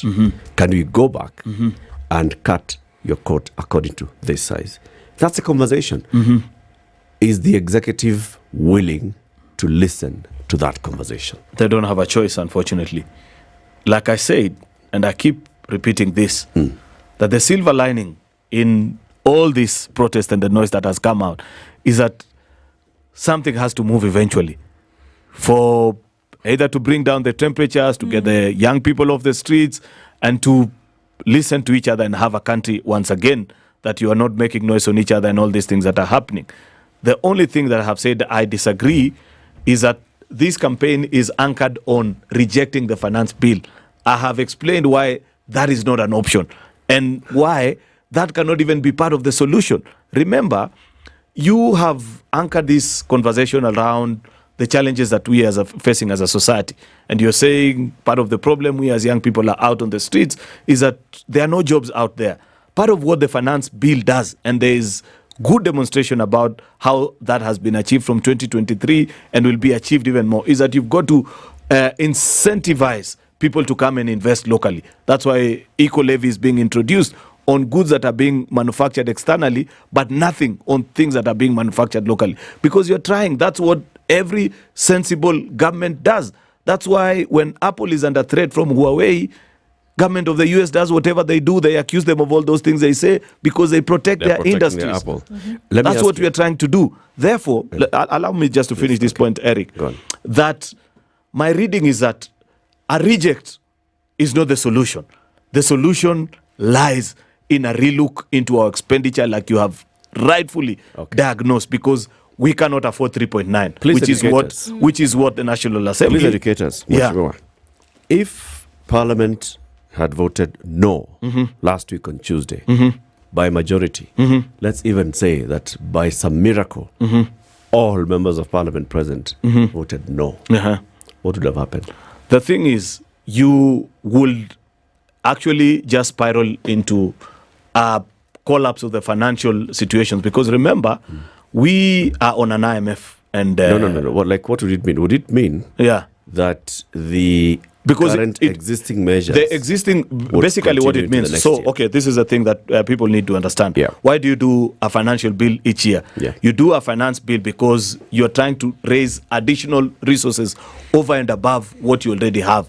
So you're saying out of the tax measures that we have put in up to this point, it can only get us to 2.4 trillion, which is what we are going to achieve in this current financial year. But you have looked into your books and you've said that is still not commensurate to our needs. Remember, for the very first time in this present financial year, interest alone as a charge to debt has crossed the 1 trillion shilling mark. It's 1.009 for the very first time. Therefore, it tells you you've got to raise additional resources or cut somewhere. But mark you, even in cutting, and I have demonstrated this to you, Eric, there is a beyond which you cannot cut without then constricting the economy to a point where it basically crashes. So it means, and I have said, if you cut and think about maybe reduction of counties or these other places, there's a level beyond which you cannot cut without again having sort of like a spiral back effect on you. Let's look at it. Okay. So the current financial year. Because I want to answer your question. So the reason why, if they had voted no, will basically have denied an extra resource envelope of about 300 billion Kenya shillings. You lose that, unfortunately, then it means you are staring at a default. As soon as probably September, or July, when some of these debts begin to pile up. Let's go through the numbers step by step. This current financial year, 2023-2024, the current taxation measures brought a projection from the National Treasury of raising about 2.4? No, it was 2.7, but they will only succeed to do 2.3 or 2.4 maximum at the very best. At the very best. So it was projecting 2.7. Yes. In their projections, to raise 2.7 trillion shillings. Exactly. They are likely to end up at 2.3. 2.4. Okay. Yeah. And we against the budget for this year of 3.6. 3.6 trillion, exactly. And in this financial year, our debt repayments have been how much in total? 1.8 trillion? About 1.4. The principal plus interest. Principal plus interest, takes it to 1.8. About 1.8 trillion. Yes. And our salaries are about 612. Salaries alone, salaries and wages is 612. Salaries and wages 612 billion. Counties 385. 385 for counties. Pensions 230 or something. 234 pensions. Yes. Remember, you haven't done development. We haven't done any development. No recurrent. And development, there are two types of development. There's development that is ongoing, which you need to continue to pay for. Yes. And new development. New development projects. Yes. Okay. So this is what we're working with in this current financial year. Exactly. Right? Exactly. Including buying new cars, new Lexus. All those things. And including repairing State House and Parliament. And buying salmon for Karen and such. Okay? Such kind of things. Right? Can we do the same without raising an extra 300 billion shillings? It is not possible. Why? How much are we expected now to pay in debt in the next financial year? In the next financial year, like I have told you, our interest alone is 1.9 trillion. Right. Then that's principal. Then we have another charge of about 430. 1 second, 434 on the principal amount. Okay. Then you have 600 and, like I've mentioned, wages and salaries are constant. Still the same. 613. So it's about the same 1.7 trillion in the next year for debt. Exactly. Principal plus, which is less by $1 billion. Yes. By 100 billion. Yes. On this kind of current financial year. Our salaries remain the same. 613. And of course, there's the yearly increment that civil servants earn and all that. But it's a negligible number, not a big difference. Okay. Yeah. And then we have the same pensions, 200, a bit more counties 400, 444, and the rest. Yes. Is it possible for us to cut some things and still operate on a 3.6 trillion shilling budget? We should. So that's why now I say if we can do another 3.6 trillion shilling budget this year. Yeah. It means that we can still operate with the tax measures of the last year. Though, how practical that will be is a question that you need to ask, because remember, I have already pointed out that there's a demonstration. Remember, we are and I don't know why I keep hearing people say, "Oh, reject IMF and World Bank policies." It's not like it's them who do our budget. In fact, some of our policies, they don't even agree with us. And we have pointed case in point, the G2G government oil deal. They went to the length and breadth of everything that was possible to say you cannot execute this without crashing the economy. Months later, after this has been done and proven that part of the reason why we are among the very few countries that have gained against the dollar while the rest of the countries are struggling against it is because you are able to manage that month-on-month pressure that we used to. In fact, to the contrary, they're the ones now that are sending people to our country and say, go and study what Kenya did on this program. They didn't agree with us. So World Bank wants us to spend 300 billion shillings more in the next financial year. Not necessarily. Please, Eric, why don't you take time to also... Because I just asked the question. Can we operate on another 3.6 trillion shillings in the next financial year? Sorry? If yes, if we can do another 3.6 trillion shilling budget in the next financial year, it means that we do not need an additional tax measures. We can operate the same way. Same deficit, same, hopefully the next year KRA does better. Instead of 2.3, they can raise 2.5, which can reduce our deficit. Who tells you they will do that? That's not how you do a budget. That's why you have to do this. That's why there's something... Because their revenue projection was 2.7 trillion. That's why there's something called a supplementary, so that you see how you're performing. You know, how do we do our annual budget cycle? You start with a higher projection and say, we think we'll achieve this. By the first 3 months, between July, August, and September, you are able to see what is possible and what is not possible. That's why year on year, between September and October, you have your first supplementary, and most of it is always a cut. By the time you get to half year, I just see it as a lie. I'm sorry, I'm just going to interrupt. I see it as a lie because the Treasury comes and lies to Parliament that we think we can raise this amount of money and so therefore allow us to spend this amount of money. Then the Treasury comes within 2 months of you approving that and saying, we need some more supplementary budget. We don't think we can actually raise this amount, so please allow us to borrow extra. Which you're saying exactly. And Parliament. You're saying exactly. And every time in April when Parliament is given the budget policy statement. In February, actually. In February, yes. The budget committee always says, you lied to us. Last year. Yeah. But they still say, go ahead and lie to us again this year. Which is precisely the point that I said when opening the show. That it was possible over the years to continue living the lie and being convenient with each other and saying, okay, let's kick the can down the road. But unfortunately, the water has come up to our neck level. So, can I ask, Senator? Because this is why I asked that question about the people that you are with every day advising each other. There's something you said fundamentally, and I'm going to have to ask for it to be recorded so we can play it back here. You said that it was necessary for them to be at the drawing board to discuss some of these things. So as opposed to saying that we're going to vote, because the same fault can be placed, those that you say are voting blanketly, saying no, the same fault can be placed on those who are blanketly voting yes. Because of the fact that there needs to be some prudent gatekeeping when it comes to how some of these decisions are being made. That is it possible that some of the measures that are being put in place here can actually be restructured and re-looked at and said, actually, guys, this is how we ought to be looking at this thing. You know, the problem goes beyond just Parliament, and I'll explain to you a simple example. I could point out many others. You know, part of the reason why, and this why 300 billion being sought for is not a give and take of saying just remove and it will clear, because there are many other things that need to happen for you to make that decision. You know that there has been a proposal to have a privatization program because we have about, I think, 400 state-owned enterprises, about half or two-thirds of which are loss-making or perhaps we can live without. Mm-hmm. The challenge is each time you try to make a move towards the right decision, and I'll just pick on a simple sector like the sugar industry, we spend as a country, and part of even the budget that's here, 4 to 5 billion Kenya shillings keeping our state-owned sugar mills running because either they have old machinery, issues of corruption and all these things. There's been a proposal from day one of coming into place of this administration that let's privatize. Yep.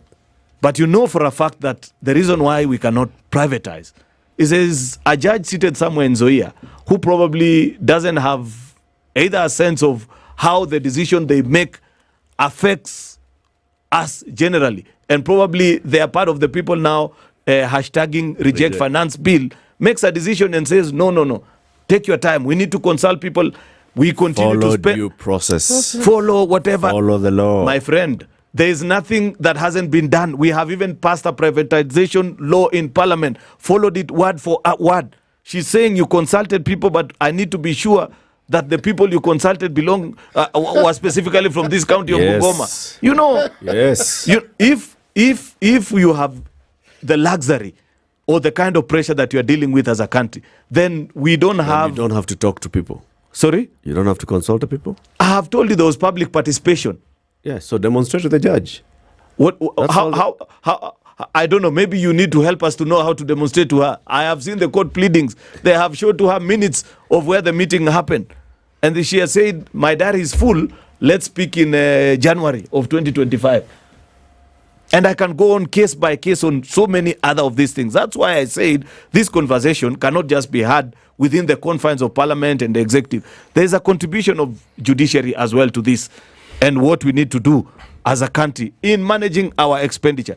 Even this 613 that we are talking about, you know that there have been attempts at rationalizing salaries because there are institutions where you're in the same ministry, you do almost the same job, but when you look at what the CEO of that institution earns vis-a-vis what the next one does, the minute the board appears to be moving towards asking these difficult questions, there's an injunction on the table and you're told, please, you cannot work this salary backwards.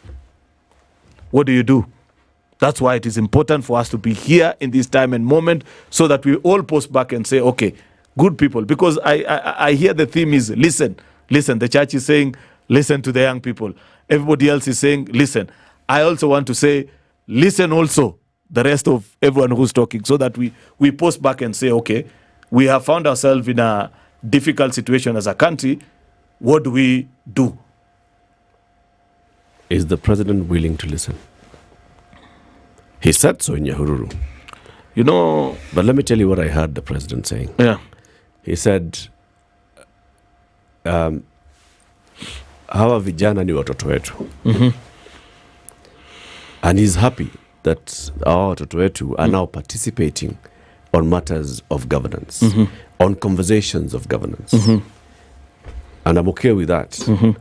Where I started feeling with what he was saying is the next thing that he said, but let me explain to you young people.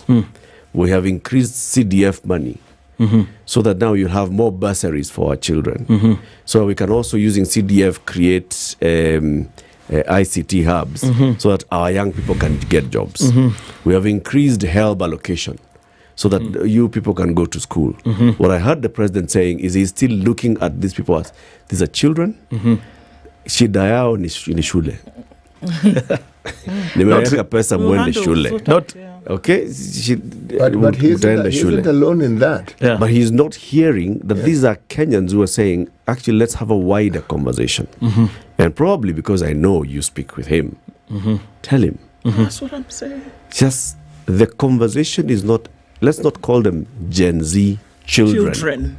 Or little boys and girls running here and there. Who can buy KFC. Yes. Tell your counterpart in the National Assembly. The KFC... that conversation isn't helping anybody. Of color. It is about, can we finally, and we've championed it on this show many times, can we have a national conversation where we tell each other the truth about where we are, where we start with the things that Kenya Kwanza even promised. All these problems, Kenya Kwanza had bottled it into state capture. There was state capture, and that's why they could wantonly go and borrow and eat the money. There was state capture, that's why you could not have institutions even speaking out. There was state capture, that's why even the legislature was coyed and into submission. They said we are going to deal with state capture. We are going to even look at extrajudicial killings. All those bodies that were showing up on riverbeds. We're going to look at that. Shakahola, we're going to look at that. We are going to look at our debt and assess how much of this debt is legit. It's been 2 years. None of those things has happened. Can you listen to the people? And stop saying tuta and do now. Now, in my very honest opinion, I see because you've said you're sending me to the president. Yes. And it's fine. The message will get there. But in my honest opinion, there are two mistakes which I don't know whether calling it a mistake is the right thing. But I just want to be honest that in my reading, I feel the president has made. Number one, being the father of the nation doesn't mean that you run the country like an African father. What does an African father do? They do something which we call colloquially dying like a man. That when you have problems piling up on you, you don't come before your kids and cry and say, oh, by the way, let me not lie to you, there's no school fees tomorrow. They do what the traditional folklore of boiling the stone, that you just keep it bubbling until the kids sleep and hope for a better tomorrow. I strongly feel he hasn't done a good job, and the rest of us that serve with him, to unpack all this challenge presently before us, for us as a country to reflect. It has taken this movement of whatever form it is for us to pause and say, what exactly is the issue? So that now people are beginning to sober up and say, we are overspending in this area. Wait a minute. You say there's a debt. What did it do? And all this thing. That burden, he's shouldered it on its own and chose to run with it and paint a picture that we shall surmount this while we continue to struggle with it. That's a big mistake in my honest opinion, because I strongly get the sense that people don't appreciate the financial mess and the challenge that you are in as a country and how limited our choices are. You make one wrong mistake, you're out the grease way, and it will take you another 20 to 30 years to get out. We need to appreciate that. Second thing, because he campaigned tough, people believe he will govern tough and won't be gentle and will make the extremely difficult decision and tell people the truth. You know, you have just pointed out something which I agree with. What will be the first place to do the shave? CDF will be, in my honest opinion. And I don't say this because I am a senator and... Careful, they might hear you. No, I have said it in our parliamentary group meeting with them seated last week. I said it when we had a retreat of cabinet before, because there are difficult areas that we begin to show our cuts coming from, because people don't make the connection. I hear people, after all that is said and done, they remind him and say, our road from this place to the other is extremely bad. It needs to be fixed. And that last mile project, we need to do this or the other. There needs to be a realization, perhaps, and say, why don't we put a pause to new projects? And whether the young people that are now demonstrating in our CDF offices, it's important that perhaps they equally get a brief and say, okay, if we carry on this campaign, are you willing? And you need to know that this road from this place to this particular place will have to pause for a year or two. This water project, because we can't afford it at this time, let it, so that we stop living the political life while dealing with an economic situation that doesn't warrant us to live that. They will be okay with it, because they have not seen the roads anyway. They've had promises of the No. Another year. You can't say that. You can't say that, yet you know that part of this 10 trillion that you're paying is because of the annuity program. We opened it up the country and build these roads. Actually, they have not seen the roads for the last 2 years, but before that they saw it. For the last 2 years. Exactly. We can live another year. Not only that, I'd take it further. You gave the example of Greece. Anecdotally, it is said that is one of the few countries on the planet where people actually don't like paying taxes. So using it as an example doesn't quite fit here. We actually pay taxes. And we like it. Yes, I would have gone only that the numbers don't show. No, we are at 15-16% of as a factor of our GDP. Our peers are doing 20 plus. How are they doing? Where are they? Ghana would be the example I would have given. Why? When Ghana defaulted, the situation in Ghana skyrocketed in the worst possible way, in the worst possible direction. The people of Ghana are still alive. But you need to go there and see what's happening. Yes, I see it.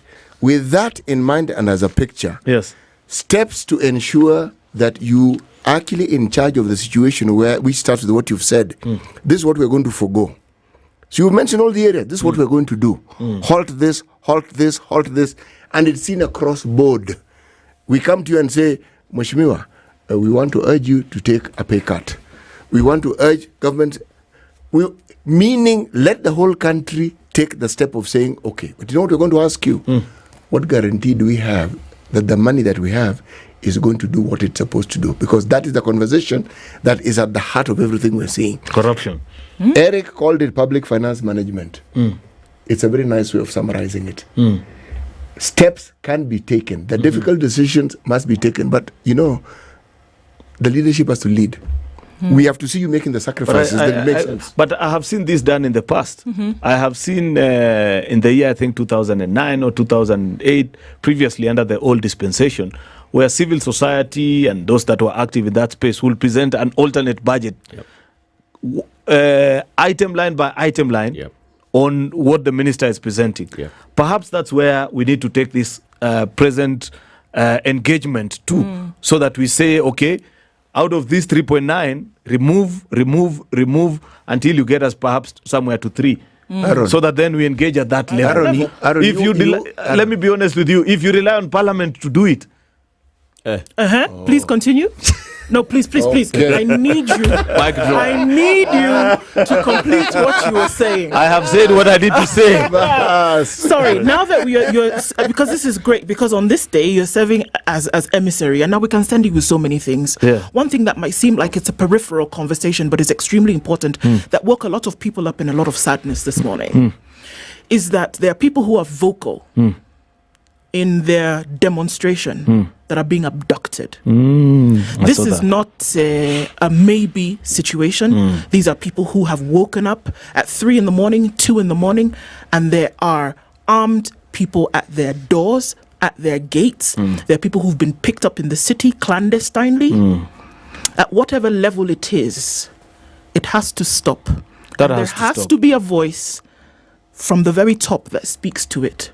Because we've said that this is a democracy and that people have a right to demonstrate. They have a right because they are sovereign to say what they want and need to say. They have a right to not be disappeared, if you can use that kind of English. So now, Senator, as you work in a position as an emissary, we have now bequeathed you that position. There needs to be something that's said about that, because it cannot take Kenya back to the dark days where people just disappear off the face of the earth and then come back a shell of themselves. It has to stop, and that message has to go across. People should be able to operate within their rights as Kenyans, and they are not breaking the law. This fear that is being instilled in the hearts of people has to stop, and it has to stop yesterday. It is too dark, Senator. So can you take that message? Let something be done about it. Not tomorrow. Today. That one has to be done. And I feel sad about that, because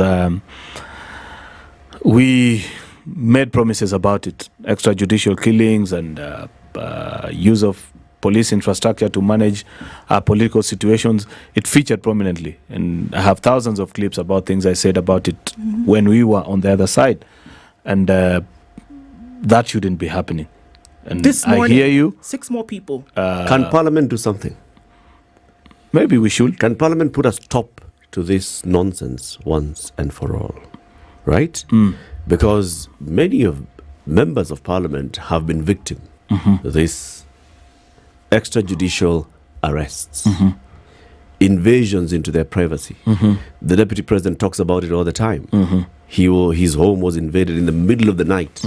He was picked up, even not even allowed a moment to dress up. He has experienced it. The promise was it should not happen again. The Cabinet Secretary for the Interior spoke yesterday, and his tone was not that one of saying, you know what, we understand that you have not been violent, and we encourage you to continue being non-violent. It was, I dare you to be violent. No. Can Parliament put a stop to this? There must be a way, and has to be figured out. This is one of those bipartisan things that probably we need to close ranks about, because everybody across the aisle has been victim to, and you'd be a fool to imagine, especially the younger ones, that because I've seen when I first came to Parliament, I was on this side where I presently am. Last time I was on the other side. This time I'm on this side. So it's a ping pong, and you never know.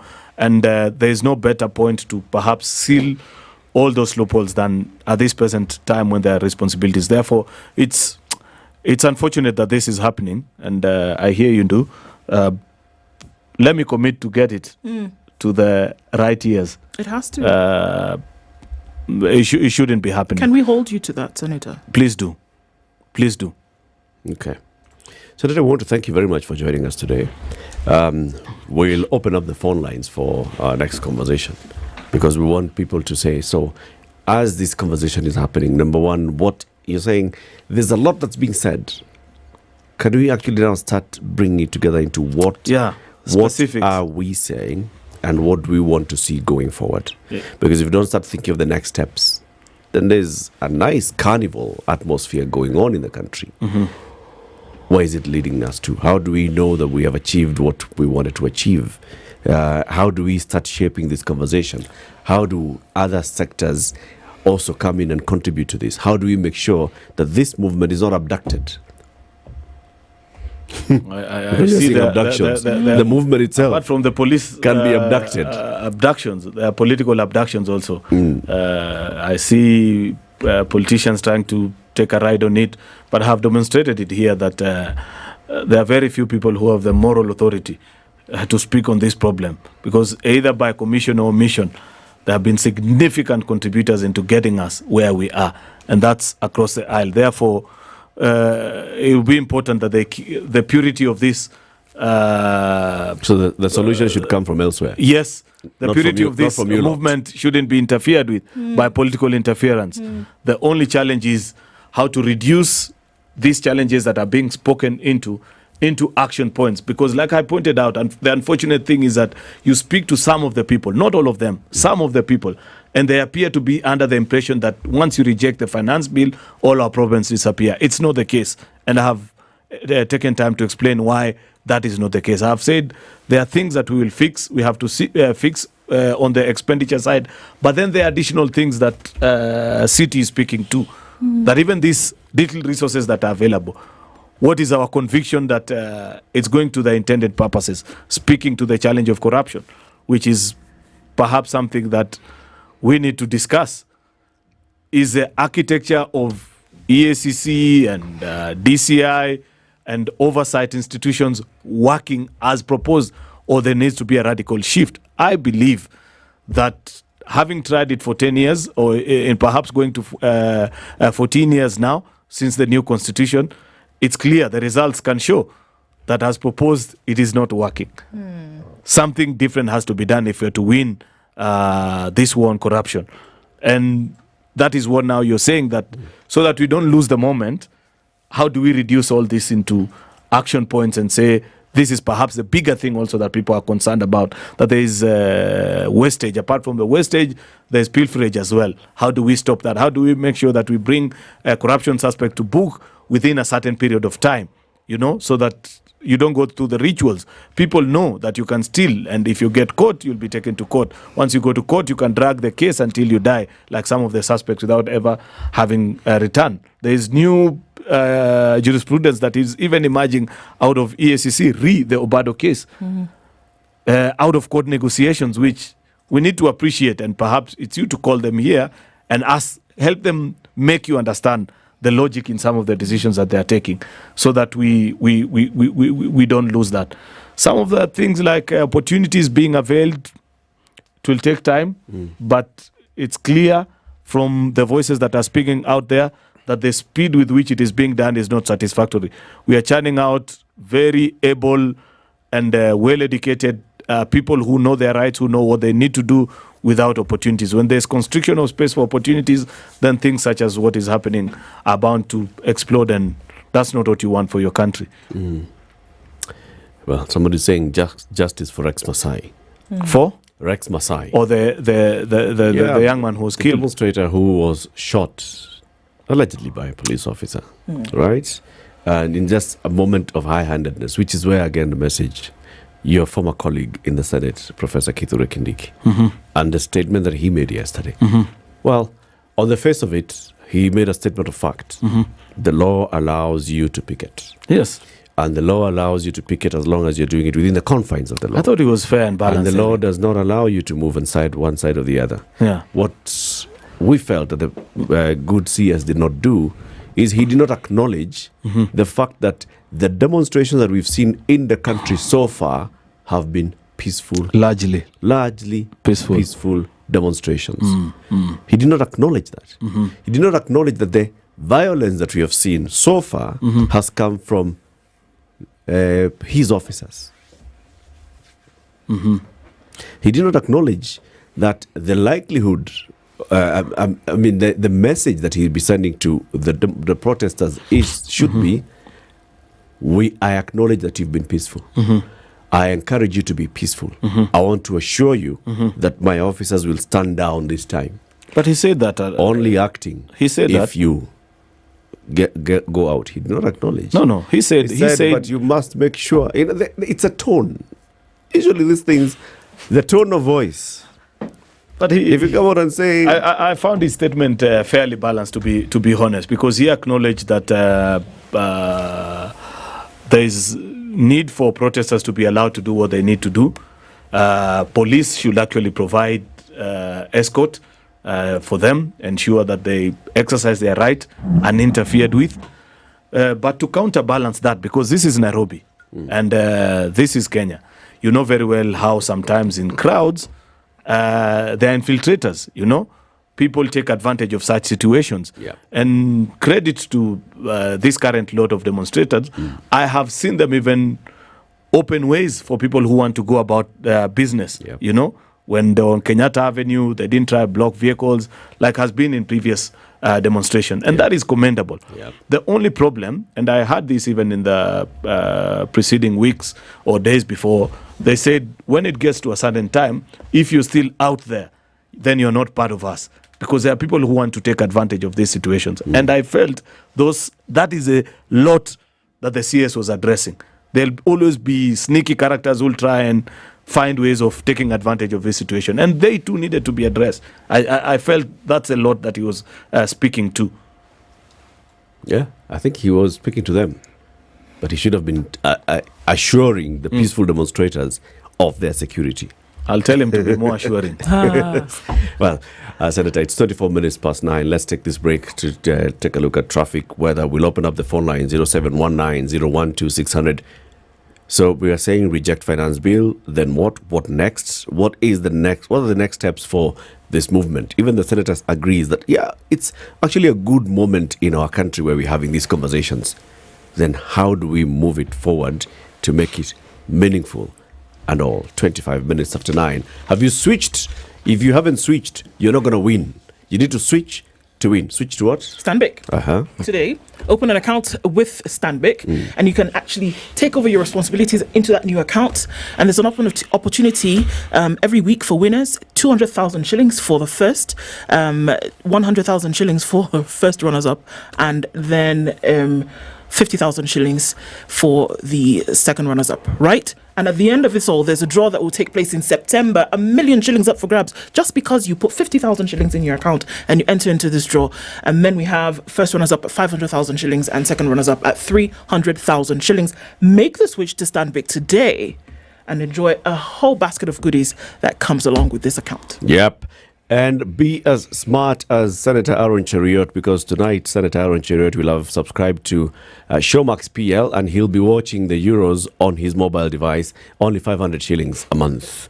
And you get to watch all the 51 matches in Germany, plus the pre-post-match analysis and other shows specifically produced to look at the Euros and what's happening. 26 minutes past 9, in fact. The Aga Khan University. You know, there's that song. I'm sure Senator knows this song. It's I don't know what the name of that song is. It has a line that goes, "Hapendi vijana wa Roy Sambu." Okay. I thought you were asking me to now see. He definitely wasn't asking. Senator knows this song. It's an urban tone song. Okay. But Aga Khan wanapenda Roy Sambu. Ndio maana wamefungua Specialty care. Right at the Roy Sambu roundabout. So imagine world-class care coming to your home, where you work and where you live. So the things that you would need care for, whether it's dialysis or chemotherapy, all these things on board now with specialists there, oncologists, gastroenterologists, there are general surgeons, really special care that you would need brought right to where you are, because Aga Khan University believes that you can have world-class care. You can have it here, you can have it now. This is the Situation Room, the only way to start your 94.4 Spice FM, Nairobi. It's critical that people pay taxes. But then taxation has to have a limit. When you start overtaxing people beyond certain limit, then this is now we call robbery with violence. We are all struggling, but we don't show. If you're not doing well, shame on you. But you have to say, I'm broke and I'm struggling. We are not okay until everybody is okay. We are pretending to have political parties. Why don't we just be honest? And we say, these are the Luyas, these are the Kambas, these are the Kikuyus, and we find ourselves in Kenya. You know, with politics and leadership, no matter what you do, there will always be a complaint. There will always be the assumption that you're either stealing or you're not doing things right. As a leader, don't fear. If you know you're doing the right thing, you've thought about it, you've got an expert advice, do it, then understand later. This country, we don't need prayers. Prayers is between you and God. Good governance and thinkers who care about the country and not their stomach. That's what we need. The Situation Room, Kenya's biggest conversation. The weather with Spice FM. Looking into a clear morning, we'll see highs of 21 and lows of 10 in Nairobi. 13 will be the low with highs of 25 in Nakuru, and into Nyeri, highs of 22 and lows of 10, while Eldoret will see highs of 22 and lows of 12. Mombasa is cloudy, going to highs of 29, and it's cloudy in Malindi as well, going to highs of 29. Clear conditions at 19 in Kisumu, with 17 and mostly cloudy in Kakamega. Kampala is clear at 19, with Dar es Salaam partly cloudy at 23. We're looking into a mostly clear Johannesburg at 7 degrees, while Mogadishu is sunny at 25. Addis Ababa this morning is cloudy at 13. Lagos, cloudy at 26 with highs of 29, while Kinshasa will go to highs of 32. We're looking into a sunny Beijing going to highs of 35, and Paris at 17 will see highs of 29, while London see highs of 28. To round things off, in New York, the Big Apple cloudy at 23 Monday night, coming into Tuesday, highs of 27 and lows of 20.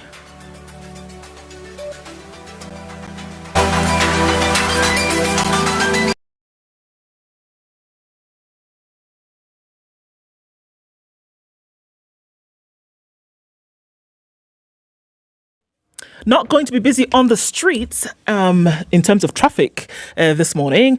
We'll see what it looks like as we go through the day. But for now, all your usual suspects, clear and free through and through into the CBD, out Gong Road, coming in from Langata Road. We're not having a problem here at all. Let's keep an eye on things and see how they progress through the day. SpiceFM KE on X. Mature, intelligent talk every morning. Spice up yourself.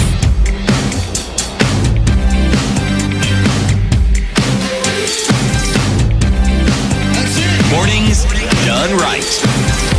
94.4 Spice FM, Nairobi. We'll open up the phone lines at 9:30 for the next 30 minutes. 0719-012-600. So this is a day where we are seeing street protests across the country. We're already seeing some videos. It's already started. Some people pouring onto the streets and chanting, "We are peaceful. We are peaceful." And police are also maintaining peace. They're also peaceful today. Today? So far, from what I've seen. Okay. We are peaceful. So the demonstrations are happening. Then what? What happens beyond this? What ni wengi already? Okay. But before they come in, Eric, let me just mention one thing. Ask. Yes. Some of the things that inflame people are the optics. When we have a country where some people can't even afford and don't even know what they're going to eat the following day, and then you have people going to harambes. Harambes, individuals who are known. Once you're in the public domain, you are known more than you even think. You're a public figure. You are a public figure. Harambes are good because they help people. Yeah. But the amount of cash, it's obscene. Millions being carried as though someone was carrying a sack of potatoes and dishing it out. It's a culture of a days gone by, but it seems to be back. Now, you tell me. Is it bad? My friend. If you've been invited to Harambee City and you bring the money in cash and not a check. No. Is that the problem? No. Or is the amount the problem? No. It's not the amount. It's not the Harambee. It's everything about it. Harambes are supposed to assist. Yeah. Harambes are supposed to help. What I've been seeing, it may assist, but it looks like it's a pissing contest. Who can bring more money? And the more money is in the millions. It's not at the small pocket change of 1,000 bob, 2,000 bob. No. We are talking about a country that doesn't have money. We are talking about borrowing. And yet we seem to have people who have a lot of it. Now, that disparity usually is what causes problems. The optics are bad. Horrible. Senator, a lot of these things have been happening in your backyard. Do you want my honest opinion or only that? You don't want to give me the no, we don't want the we want the don't honest opinion. Don't give us any other opinion. Maybe we should just ban public officials from doing or conducting fundraisers. If that's because I hear it's part of the bigger complaint that people are making, that this is what fuels corruption and the need to make more money and the same. I mean, let's just put a stop to it. They don't have it in these other countries. It's a culture, I don't know, began when. Maybe City or Eric would tell us which year these things began. But then given that it has a bad feel on people and people saying, where are you getting this? Do the other things, forget about this. Don't make it a measure of what you have done for us as a leader. I think let's just stop anybody who is in public office, be they a CEO, a director, an elected official, from participating. So that we leave it to the rest of ordinary Kenyans to do it. There was an attempt to do this. President Mwai Kibaki had tried it, appointed a team led by, I think, Koigu Amwere, and they came up and said, let's actually ban Harambes. And then politicians were like, Sasa watu wanataka. Which year was that? Maybe we need to, somebody needs to check up Kibaki that. one. If there was a proposed legislation, we need to look it up. There was a proposal. It could be part of the solutions that you are saying are coming out of this conversation. Because when I listened in on Saturday when people were talking on the Twitter space, it formed a whole list of things people are saying. I don't like that this is happening. I don't like that I have to wait for this number of period to get this done or the other. So probably. And the question that was being raised alongside that was the spending that people have during elections. Remember, we even had a cap on it. Campaign. We just couldn't get the means to monitor it. Exactly. Which became problematic. Let's go to the phone lines. There are many. Kipkoech in Nandi. Good morning. Good morning. How are you? I'm fine. Eric Latiff. Karibu sana. My contribution is very short and clear. First and foremost, I want to thank the Honorable Cheriat for showing up. So, Mimi, I don't agree on rejecting the whole bill, because the government also needs to continue with his services, because when you end up missing some services, kidogo italeta shida, unaona. But my main issue is that let us just remove some other things that may not make us feel okay. But now what I just want to ask Mheshimiwa, kwa nini hawataki kutengeneza rule yenye inasema mtu tu mwenye anafanya corruption atupe jela, na ikiwezekana tu hata kama ni kunyongwa nyongwe. You know this country corruption ndio inatuua tu. But we are very rich in this country. Sawa, amesikia swali. Alafu ya mwisho. Mimi tu ningependa kuambia Bwana Aaron Cheriot kidogo hapa kuna mahali ametupanga. Hii mambo ya kamata, he knows very well what is happening. So can he speak to the president? And can he speak to the IG? Na mwambie itaje ikome. It is our democratic right kuandamana, and it is our democratic right kufanya chenye tunataka kufanya. Bora tujaguza chochote ya mtu. Sawa. So, thank you, Kiprono. Thank you, Kipkoech Nandi. Sami Komen in Baringo. Morning, Bwana City, Eric Ndua and Bwana Mheshimiwa. Good morning. I have two questions. Right.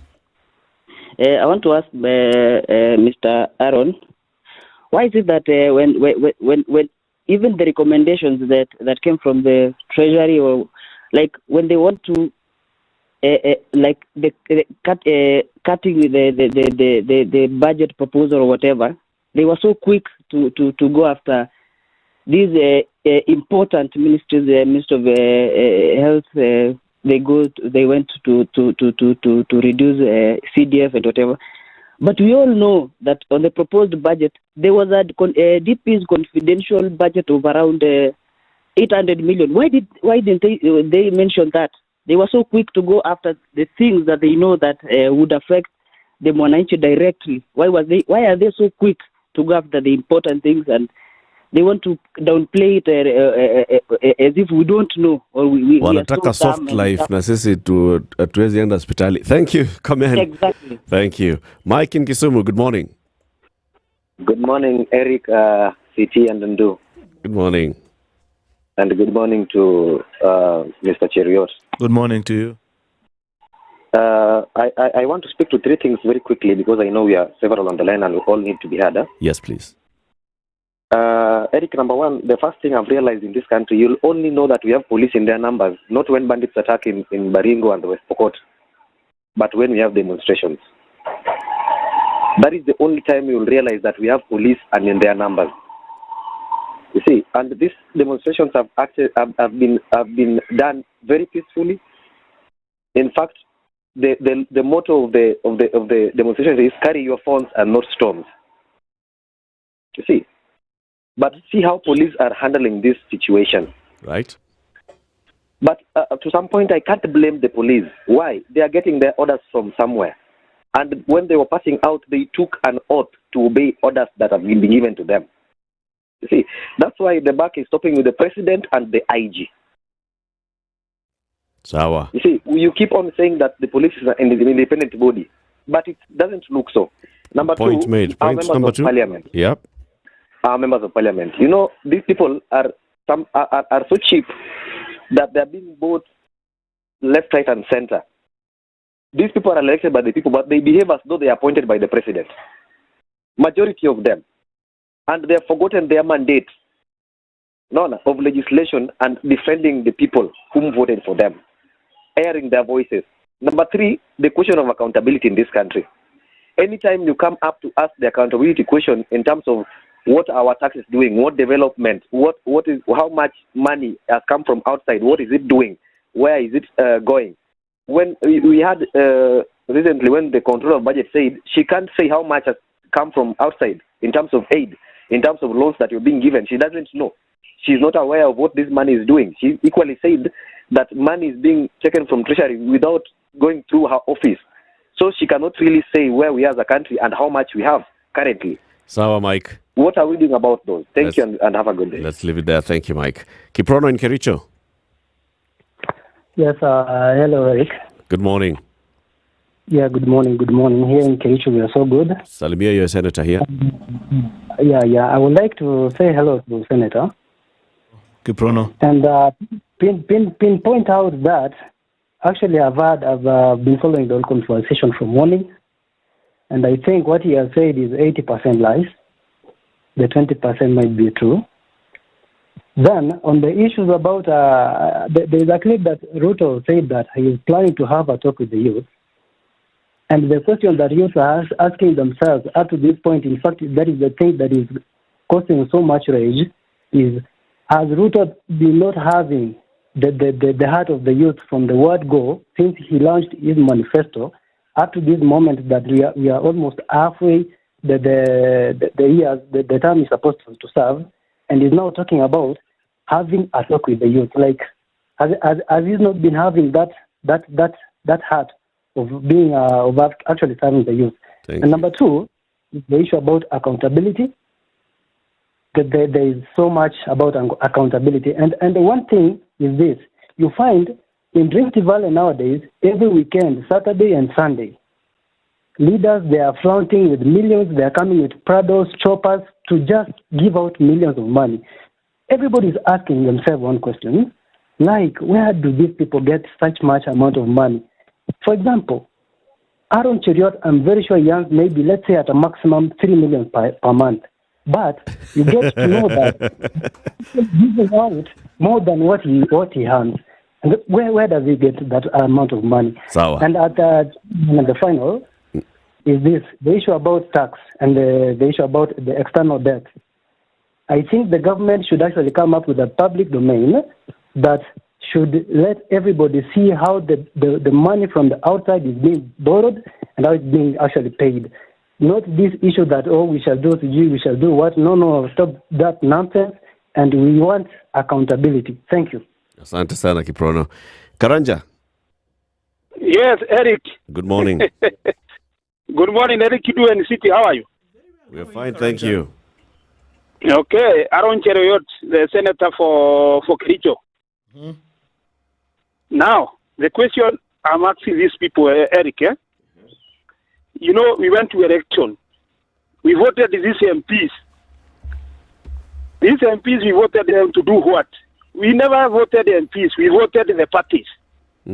That's why, if they go into parliament, their work is only to rubber stamp, whatever comes. So we never voted MPs. Kenyans should know that. Number two, in 1963 to 1985, we voted MP for representation in parliament. From 1985 to today, we voted this MP to eat, not to do our representation. Higher for the parliament to think about how to expand the tax base. How are they going to come to the same Wananchi who is a taxpayer? The 2 million people who want to pay their taxes. Why are they looking for that payslip? Why don't they think otherwise? How they can go there and give a lot of? Why do president keep on going each and every time? I think he has visited almost 90% of the whole world. Why don't we go there at Nairobi? Those billions which have been stacked abroad to bring back to Kenyans. This is what we want to say, Eric. Thank you very much, Eric. Thank you, Karanja. And finally, James in Rongai. Let's take this one, and then we shall do another round. James in Rongai, good morning. Hi. Good morning, Eric. How are you doing? Very well. How is City, Okoh, and Mheshimiwa? Fine, thank you. Very well, thank you. Okay, my question goes to the Honorable. He's called what? Aaron. Aaron. Yes. The problem facing Kenya is not lack of funds. We have money in Kenya. There's money everywhere. The problem is corruption, because the other day, comptroller of budget was saying that her salary was coming triple. If my salary is $500,000, it's coming. The moment it's coming from treasury, it's 1.5. When it reaches me, it's $500,000. 1 million goes where? What are they doing to fight corruption? That's the problem. It's not about, we are lacking money. What are they doing to fight corruption? Mine is simple. Safi. Well done. Thank you very much. Senator, respond to some of these issues. First of all, 3 million. Officially, it's not 3 million. I thought the salary of a member of parliament is gazetted, and it's a matter of public knowledge. So I don't know where Kiprono gets his figures from. He hasn't gotten it, so just give it to him. How much? My salary? Yes. Is on or about 700,000. Okay. Plus maybe responsibility allowance, give or take 900,000 maximum. Okay. Yeah. Never beyond $1 million. Nah, salary. From where? So he's asking, so where are you getting all this money from that you're splashing around and living large? I don't know what he means by living large, because I don't live large. Not you. Members of parliament. Members of parliament. I don't know, because, now there is a new trend. I saw last weekend somebody took a photo of the shoes I was wearing, and they said they were worth 116,000. I was shocked. I said, my goodness. Oh, you didn't know when you got them that's how much they cost? Yeah. Okay. Because I know where I bought the shoes from. It's not the shop that they're talking about. I didn't even know that there existed such a brand. Those shoes are hardly 15,000 shillings. But that's the life that we live. People want to paint a certain picture, and in fact there is a certain smack of who are you, why you, because it has both a tribal intonation and a despise of some sort. Why do I say so? Because I've seen the bloggers that are doing this, the people that are posting, it's only certain people from a particular region that are being targeted, who are being painted in that with that brush, of course, to achieve a certain political narrative, which is fine. It's part of our political culture. No problem with that. What's wrong? It's not fine. I mean, what do you do? Because you can't stop people from painting a certain brush. How comes that suddenly it's only wrong and it's only somebody who cannot wear a particular type of shoe? I know people, because we know this guy, Bwana. But 3 years ago, but we know all these other people. This guy was not wearing this shoe. Yeah. 6 months into a new appointment, and this guy is wearing this shoe. That's not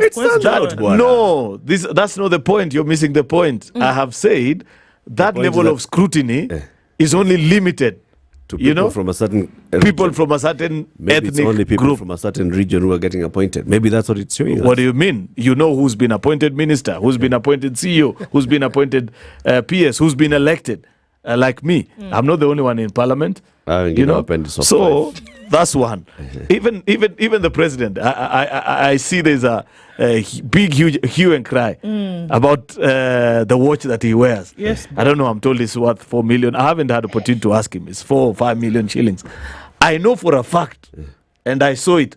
President Uhuru Kenyatta used to wear a 50 million shilling watch. Come on. It never brought this level of attention. But suddenly, because who are you anyway? Why are you wearing this? You're trying to say that there are bloggers who seem to be implying that certain people should not have those things. Exactly. And if they do, why? Yeah. And if they do, they must. And there are those who are allowed. So me, the only thing I want to request, can they grant us this list so that we know what do we need to do? In any case, it doesn't affect me. I'm not worried about it because I know where I buy my stuff from. We have looked at your my jeans supplier is a gentleman called Wele, a guy that I grew up with, went to primary school with in Umoja. Has a good eye for good jeans even from when we were young. He continues to supply the same to me. My sporting shoes and the things that I do apart from formal is a guy called Polosa. He sells out of Wadi. Wadi is Gikomba City. Probably you don't know. No, I play football with him. Yeah. And he has a good taste also for shoes. So I know he's your plug. Is not a big issue to me. But I was just concerned with the hypocrisy about all that conversation about it. If you want to be honest about it. But don't also try and correct people while being hypocritical about it. Do a scrutiny that is above board. You know, if I never saw you raise hue and cry about Uhuru Kenyatta putting on a 50 million watch, I don't think William Ruto's 3 million should bother you at this point in time. You know? So probably those, anyway, we have learned to live with that. There were 2 or 3 questions that were asked, but broadly, is still what City was talking about earlier. We have no problem paying these taxes, but they are being stolen. Yep. They are being wasted. It's a management. How is it being administered? Yeah. And I have said, we have a corruption fighting mechanism or architecture that is proposed in our constitution. It is clear for all of us to see that that hasn't worked. The corrupt have found a way to run circles around our system, and they have found ways of beating it. It is time then that we have a sit down and propose new measures in a bipartisan way involving all stakeholders, so that we perhaps tighten the nose. And perhaps that's part of what people are saying, that before coming to us with any additional tax measures, let's find ways of securing first what you're collecting, because to us it's not being put. You can't account for what we've given it's not being so put far. to prudent use. Yeah. And that's part of the takeaways that you're saying. If we don't lose this moment or what has been achieved so far. Find a way of neatly tying it up, and that has to happen because it's a big concern. I hear, of course, the gentleman talked about members of parliament being bought. I don't know. I'm not in the National Assembly, but if I was in the National Assembly, I'd have drafted a letter to the Speaker and ask MP George Koimburi to provide evidence of what he's saying, because if he's not saying, then that is conduct unbecoming, and his colleagues must call him out for that, because I know that for Kenya Kwanza members of parliament, 90 or 95% who supported the bill, it was after serious deliberations at our parliamentary group meeting, explanation of why these taxation measures have to happen. They pushed back on certain measures and said, drop this, drop the other. You saw our press conference. We dropped about 7 or 8 proposals. Excuse me. Bless you. And it's after that they supported the bill. Nobody gave anybody money to support that particular bill. And in any case, surely, how does 400 million look like to give 204 people?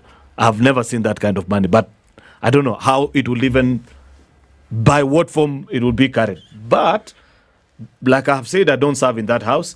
It is upon the members of that house to take that member to task so that he explain who are these, how and when, so that the country can get comfortable. I'd be happy to know if that was the motivation behind my own member of parliament voting in that particular way. I think, just broadly speaking, that's part of the questions that were being asked. Dovetailing on one of those terms, Senator, is just the whole question of subservience to the executive. And it comes up here, whether there's money or not. There's the whole notion that by virtue of the fact that your party leader also happens to be the president, that there is the unspoken rule or demand that whatever is suggested then will be followed. And we haven't seen anything like that stray too far from the practice. Is that really the case? Maybe we should let you in on some of our parliamentary group meetings so that you see how these decisions are arrived. It's an open mic session. You take the mic and say, no, this can never happen. Please drop this, drop the other. And there's a pushback from the executive side and said, oh, we have this challenge, please, blah, blah, blah.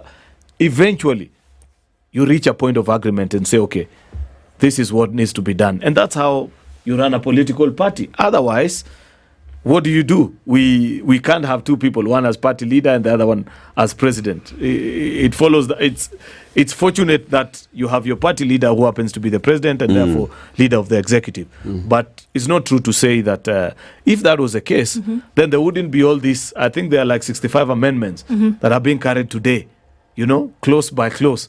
By members of the National Assembly. All those ideas and thoughts that have come from people interacting and appreciating. When this bill came from the executive, it was poorly drafted. And there's a lot that Parliament has done to make it better. That's why, hence, actually, the reaction by people and saying, what do you mean? I am a digital content creator. You want to tax me? Then it had to be elaborately clarified that it is on those who are monetizing their content. But otherwise, those who are doing it for the fun of it, nobody has a business coming to you. But so long as you're earning a living, just like you are taxed for working here, any other person working in the country pays. It's the principle of equity. You know, everybody pays. But so Parliament has done its bit, and they have done a lot to make. I could go on close by close of how certain proposals came in a way that were not specific and would have left people mad the way they had been drafted. But Parliament has ensured that there is specificity and clarity on what is being proposed, and people now understand that no, okay, if that's not what you meant, then it's fine. You know, when the bill was first published, we discussed it here a number of times. We've been having the Finance Bill Tuesdays since it was published. Okay. And one of the things that we have said is we have not heard the voice of the drafters of this bill talking about it, explaining the bill. Treasury people. The National Treasury never spoke about it. It was left to Kimani and other members of Parliament to go to media houses and explain. And appear like they're explaining. And we said we are not even going to invite Kimani Kuria here because he's not the owner of the bill. He becomes the owner of the bill after the second reading. But why was the National Treasury quiet?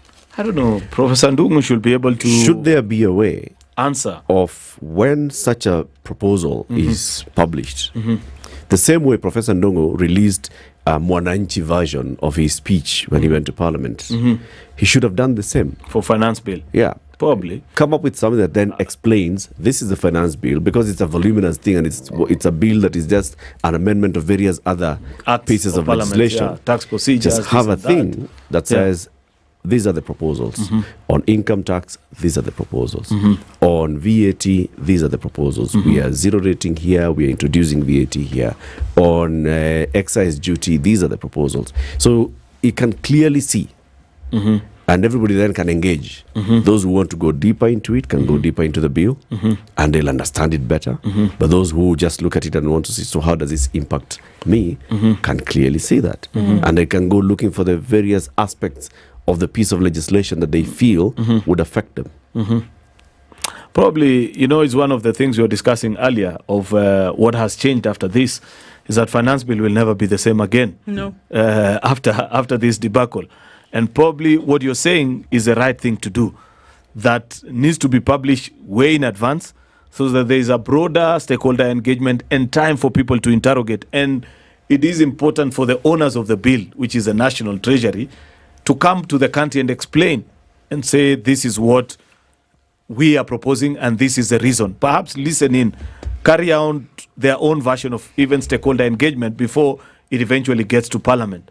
Because unfortunately, part of the bigger problem that you are dealing with, including today, is misinformation. I have seen placards, even including this morning, of people saying, don't touch my bread. Because, I mean, in a sense, what has gone out, it's difficult to take away from people. Not everybody understands these parliamentary procedures of what has been done, what has been dropped, you know. And even if it is dropping, the truth of the matter is that it hasn't been dropped. It is today when the dropping will be done. Senator, you know, we've had a discussion here about how government can actually be effective and efficient and communicate clearly. And it was when we were changing the 1,000 shilling denomination.